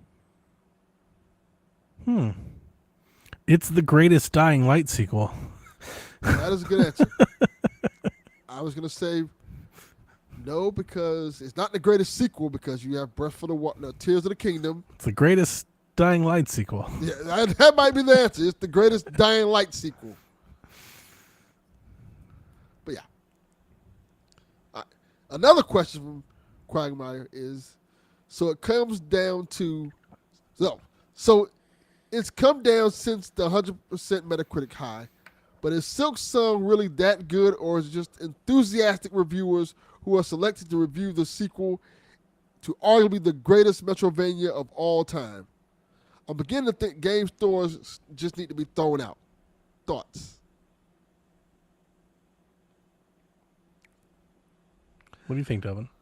I think game scores don't matter. I want to be honest. Like, I get why people use them. I get because people want to have a metric. Like, hey, this game's an A. It's an easy way to determine for a reviewer what a game is. But game scores sometimes can hurt a game. Not sometimes, often. A lot of times hurt. Yeah, a game. often. Like sometimes, Yeah. like A lot of times. and it goes both ways. I know people think, oh, if a game gets a 50, it hurts a game. No, if a game gets 100. People play it all. It's not 100. People. Breath of the Wild had a lot of that. There's a counter effect to, but like, oh my god, everybody says the greatest game. I didn't think it was very good. Like that happened a lot. Yeah. Sometimes reviewers can sell a game too much. Because Breath of the Wild came out and people were like, it's the greatest game ever Yes. of all time. Now I happen to agree with him, but a lot of people didn't, of course, right? Because you build up the expectation, 100%. and then when you play, like, oh, this is just a game. Then you're like, okay, then you're like, maybe you should rate it down a little bit. And then sometimes reviewers like, oh, this game is awful, this game It's is almost trash. as if people want different things from games, Yeah, right? And opinions will be different. Yeah, game review scores are dumb. I agree. And I think I was watching this YouTube video about this same subject, and they were like, a lot of times, you have to look at the reviewer and what that reviewer's tastes are. And sometimes their tastes just aren't your taste. Yeah, you have to find somebody you line up with. And sometimes those reviewers review games that aren't their taste. Correct. So when they review a game that's not their taste, of course they're going to give it a bad score. It's like you should fall on a person when reading a personal opinion. Yes. Yeah, that makes sense. I do think I wouldn't say anything about Silksong. I think Silksong is probably fantastic and probably worthy of a lot of those scores. However, I would say that I think it's fair and right of you to point out sometimes just the bias of, I would call it, gaming media. Yeah. There are certain games that just appeal to that crowd a lot more than others. They typically get this sort of treatment. I usually call them like the indie darlings. Sometimes I agree with it and sometimes I don't. That's my personal take, right? But I'm talking about the greater gaming chamber. There are certain games that appeal to them I think don't appeal to maybe as many casual gaming customers. Like the one that I would bring up that I thought got this a lot was Blueprints. Blueprints was hyped up like fucking hell on earth, and I think you'll hear about it a lot at the Game Awards, and I think it'll win a lot. Blueprints was one, yeah. But like user reviews don't really reflect that a lot at all, and I think sales don't too. So it's not just like user stuff, but and I'm not even talking about like countering it, saying it's bad. Just they're just not as into. I think that's a game for like an enthusiast gamer. Appeals more to them than a casual customer. I think Silksong probably in that same vein for sure. The Witness was that for me, honestly. That's a good one. Yeah. Like Yeah. people were talking about that, was like it was the greatest game of all time. I play like, oh, this is not for me. And I think it's going to pull better with that group of people that play a lot. They're going to have more appreciation for something like that, right? Yeah. But sometimes games just ain't for you. That's Mm-hmm. okay. It's okay. Yeah. And sometimes you can love a Suda 6. Maybe Hotel Barcelona is the shit. Yeah. Sometimes the 6 is good. Yeah. Lollipop Chainsaw, baby. Facts. All right. Quagmire has another question. Well, these are from like 3 weeks we didn't get to them, so I'm glad I put them all at the top so we could knock them out. I want to thank Quagmire for sending in questions every week. I appreciate it. We appreciate that. These are dope questions, too. With today's changes, this is a good question. Is Game Pass still the best value in gaming? Ooh, I don't know okay, so the price-wise, I don't know how it stacks up to the PlayStation stuff because I don't subscribe It's to probably Plus. still better than PlayStation. Hold Is it cheaper? The quality-wise is probably better. No, I'm just talking just purely price. Let's see. Are the prices the same? Are they different? I don't know. I haven't had PlayStation Plus in 3 months. Same. I haven't had PlayStation Plus in 3, like 4 5 months. years. So I'm like, I don't even know what the prices are because I don't do that. I can't even find it on their damn website. I'm looking it up right now. Let's see.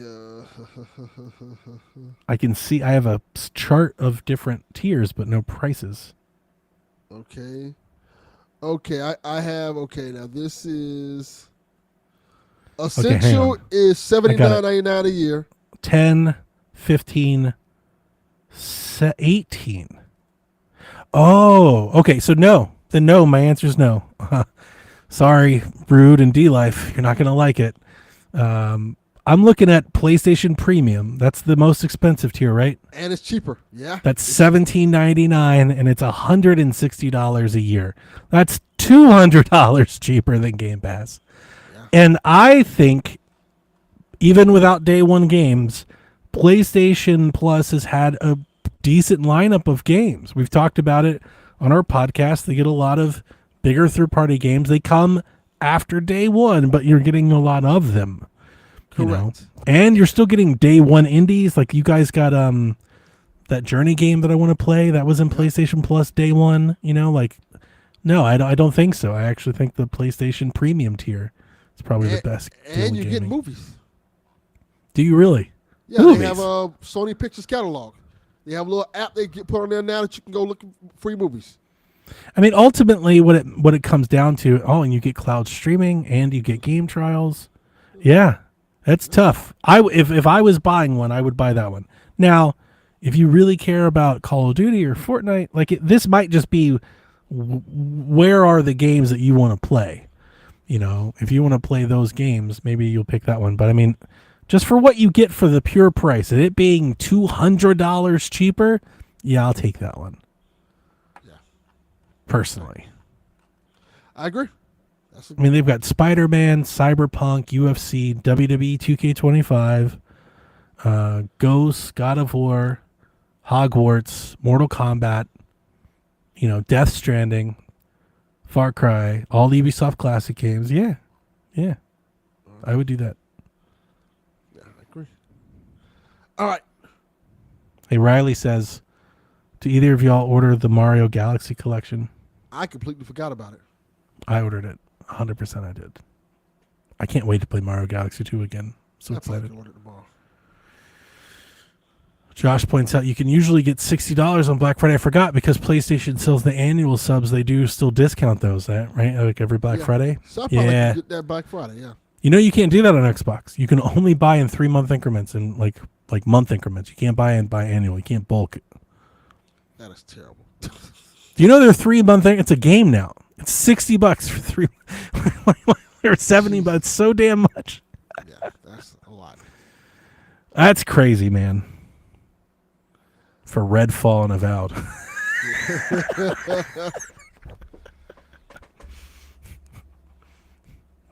I'm looking at Rob 3K's question. You know what? I'll hold that question for Dev because I'm not an alcoholic. I don't drink alcohol. Okay. So Sure. it makes more sense when Dev's here for that one. So TPR asks, question for tonight. What's your go-to Zen game and why?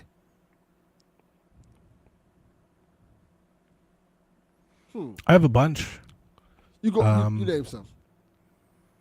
I mean, it depends. It kind of depends on what I'm running away from. If I'm wanting to turn my brain off, golf, retro bowl. I love a good arcadey sports game. Something I can like. Those things are so responsive. You're getting some feedback so quickly. Goal, touchdown, play. It's such instant feedback that I really like to turn my brain off. I find that when I'm super stressed, not when I want to turn my brain off, but when I want to forget about something, like life, the world, job, I want to forget, because I'm dwelling. I escape into big fantasy games. That's where Zelda, Grand Theft Auto, Far Cry, usually big worlds, Dying Light. That's where those games come in for me. That's why I play those style of games. Yeah. I've had times for a moment in time it was No Man's Sky. Mm-hmm. Like when No It's a Man's good Sky, one. Valheim was a good one. I would just sit back and play No Man's Sky for a while, just going through planets and stuff like that. WWE 2K20, anyone knows years I'd play a lot, playing the story mode of that, just kicking back, just enjoying that. NBA 2K, stuff like that, normally. Stuff I don't think too much about because I already know the mechanics and stuff. I just kind of kick back and chill. Yeah. Makes sense. Our next question from F2P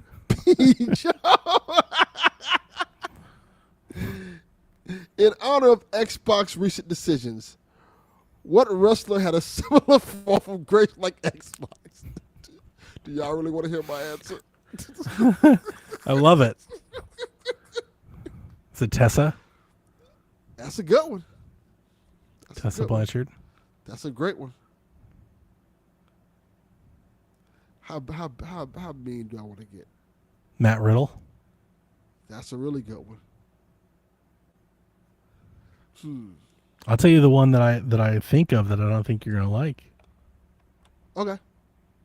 Keith Lee. That's a good one. That's a really good one. But see, Keith Lee's injured. He has health issues. Keith Lee, at one point, Was the great hope of the future of wrestling. He was. He had a spot in a Royal Rumble with Brock Lesnar that had the whole stadium up on their fucking feet. Like, he was going to be huge. He was. And then faded into obscurity. Obviously, not his fault. Not all his fault. But even when he was wrestling, some of this was AEW with the bleach hair and shit, like the fall from grace was massive. It was massive. I have one. Ryback. I know he's kind of a joke now, but Ryback, people were like, when Ryback was like in his prime, people wanted to like see him against Goldberg. They was comparing him to Goldberg. I never liked him. That's the time and period where I was kind of out on wrestling a bit. He was supposed to be like the next big guy. Oh, that's awful. He's terrible. Yeah, he was supposed to be the next big guy at one point in time. That's why I kind of stopped watching in that first run. They had him feuding with CM Punk and everything. Yeah, like that. I kind of tuned out. Like when they started doing the spinner belt and stuff, I kind of dropped out for a while. I remember that. AJ and Daniel Bryan brought me back. But there was a period where I skipped over some of that, like the big Sheamus years, that time. The Miz. Yeah, like wrestling for me, I don't know, like the wrestling sucked then. Like it got real bad for a minute. I was like, dude, this is awful. Yeah. That's when I found out about the Bucks and Omega and started like when they were in Japan. I started following more of that, AJ, because wrestling, like that's how bad WWE had gotten as I started watching Japanese when they wrestling. Start letting the Miz get like multiple championships. I like the Miz. I like the Miz. Let's not put the Miz and Ryback in the same company. Miz is a lot better than that. Oh, he is, but I don't want to see the Miz like win champion. Like he shouldn't be that many times the world champion. Like how many times the Miz was champion? I think he's been a steady, dependable hand who does good heel work. Yes, that's hard to do. There's not a lot of people you can say that about. You know. It was that period of time and the period of time when they started doing. But that wrestling, like when Dolph was the center of the show, I was like, okay, no, we're not watching this. He's not even. And I like Dolph. Anymore. I like Dolph Ziggler too, but he's not even in the company anymore. And they're not even trying to bring him back. They're like, you can stay in TNA, Dolph. We're cool with that. Yeah. Our next question from Sleepy Gamer: what makes your space, currently in the middle of moving and setting up the new apartment? Ooh, good answer. And it's definitely feeling like a lot better than being crammed. Alberto Del Rio. That is a good answer. That's a great answer. That's a great answer because they tried multiple times to make Alberto Del Rio a thing. And he was AAA champion like 50 times and stuff, right? Yeah, he was not too long ago. Like around the world, he's a big thing. They booed Vikingo. So that's the problem. That's the problem with the TKO, is they think they're going to come into W like, dude, the fans are not going to have any of that shit. Yeah, they hate all of that stuff, and Alberto Del Rio is a example of such. The Matt Riddle backlash was swift. Yes, they don't fuck around with that stuff over there. Yeah, you know.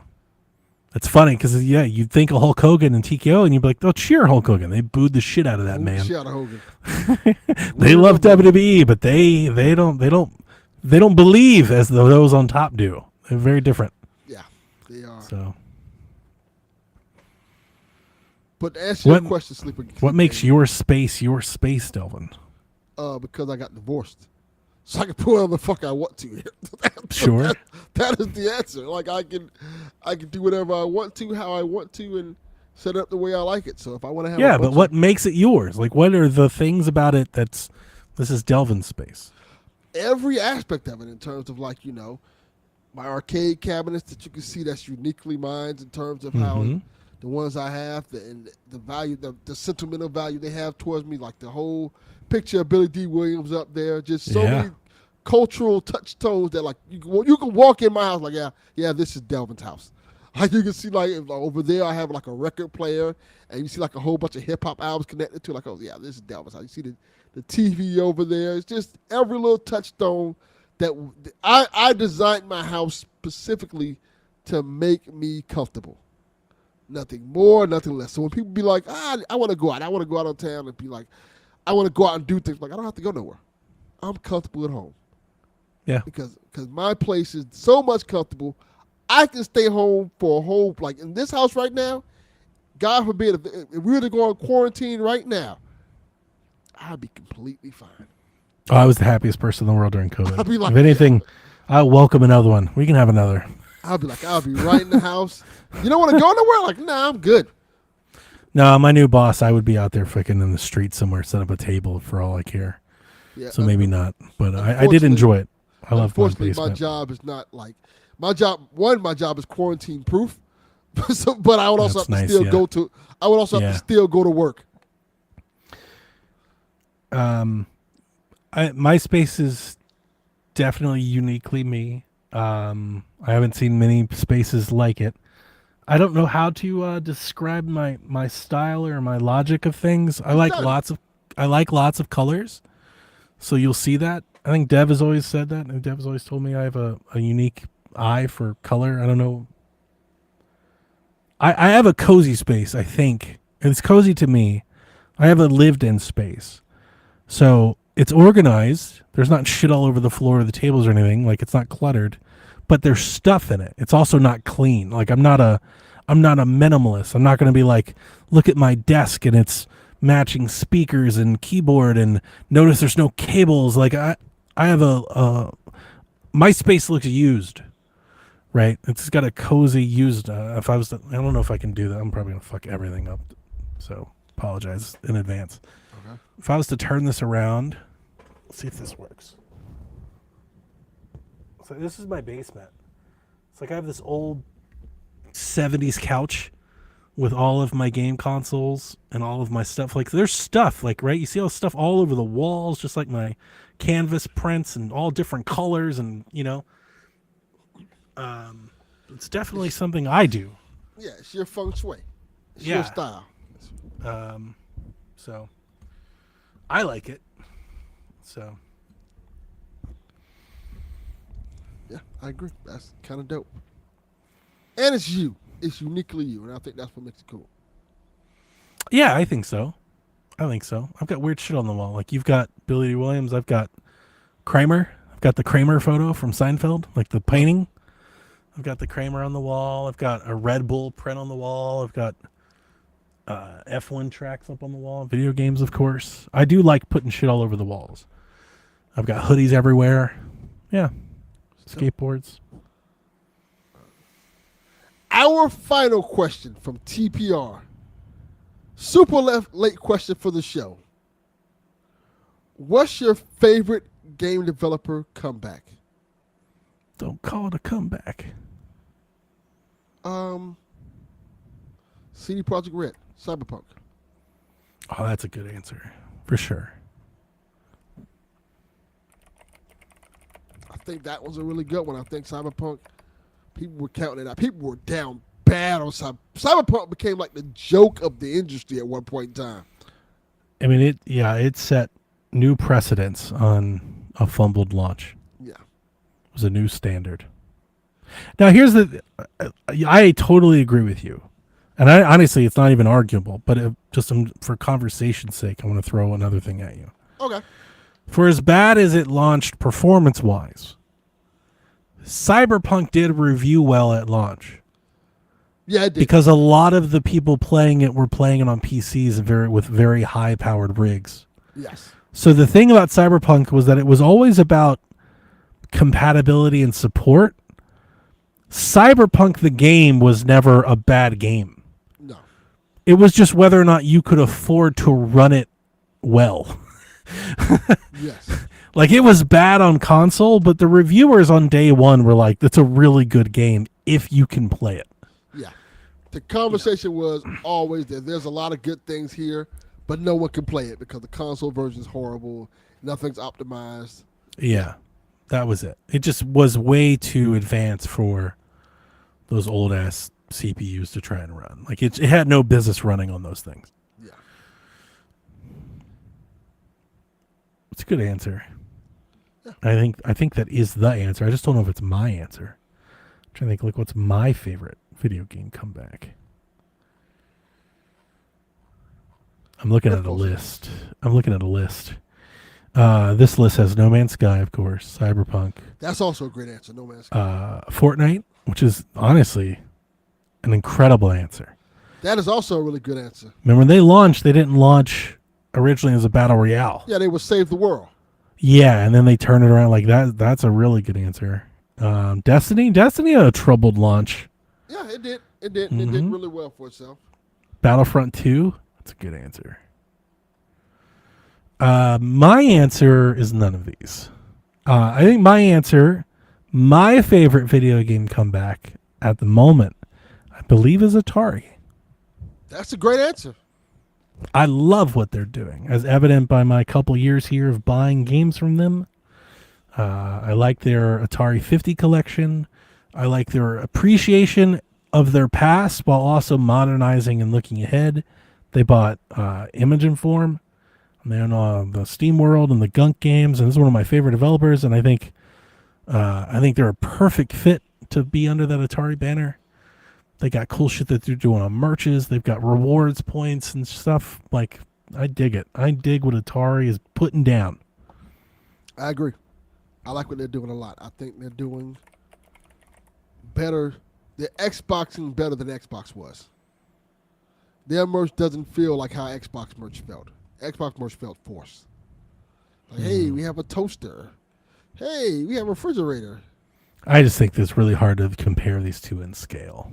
Yeah, Atari's on a smaller scale. But Yeah, Atari, they're doing their own thing. Atari kind of knows its history and is kind of playing off that history. It's kind of like what they're doing. Like, they got their own misses. Like, they've got that Atari handheld games. That thing was like $250. That's crazy. It's way too expensive. Atari started off a little rough with some of the Like, things I'm not loving everything they're doing, but like in the game space, I'm digging what they're doing. They right started off rough in the beginning with the things they were doing, like the whole we're making our own console and console not being really good at all, as being actually terrible. But they rebounded back for it and learned from that mistake and kind of like found their own way. Samsara, Bubsy, they're publishing the Blood game. Yeah. They're doing Mortal Kombat collection. They publish System Shock. Like, they're working with Limited Run. They're working with Night Dive. They're becoming a nostalgia company. True, but they're also doing news, like their new Breakout Beyond game, which I talked about, which I played. Lunar Lander. Like, these are games that I bought from them that were good. Yeah. You know? I like what they're doing. They've become, I think Atari, in a lot of ways, has replaced some of what I thought I was missing from Devolver. Like, Devolver had me at a point in time where if I just saw the Devolver logo, I bought whatever it was. Because they just had a steady run of releasing games that I liked. I'm not quite there with Atari, because they still have some stuff that I'm like, I'm not going to get that. But I think for a lot of it, I'm buying a lot of things Atari's putting. I think I bought like 5 Atari games this year. That's a lot. That's a good amount. I'm buying a lot of games from them. Like, they're just putting out stuff that I'm into. So, yeah. I still Bubsy. have it, Riley. Bubsy included. I bought Golden Tee from them. I'm getting my Mortal Kombat collection from them. Tetris Forever I'm getting from them. I think they have a couple new ones that I'm not even seeing on the website yet. I think they just announced a couple that I'm not even thinking about. I'm going to get Blood. I'll get Wizardrum. Yeah. I'm digging it. Me too. I think it's dope. All right. I think we made it. I got a 3-hour show. Pretty cool. Pretty cool. Pretty good. All right, Delvin. All right. See Thank you you guys for listening. We out. Peace. Nobody's sleeping in the middle of the bed. The middle of the bed is only where you do the business. But when everybody's ready to sleep, it's the side of the bed that can't be beat. It's the middle of the bed where lovers meet. But when it comes time to slumber, it's the edges. Ooh, ooh, ooh, the edges.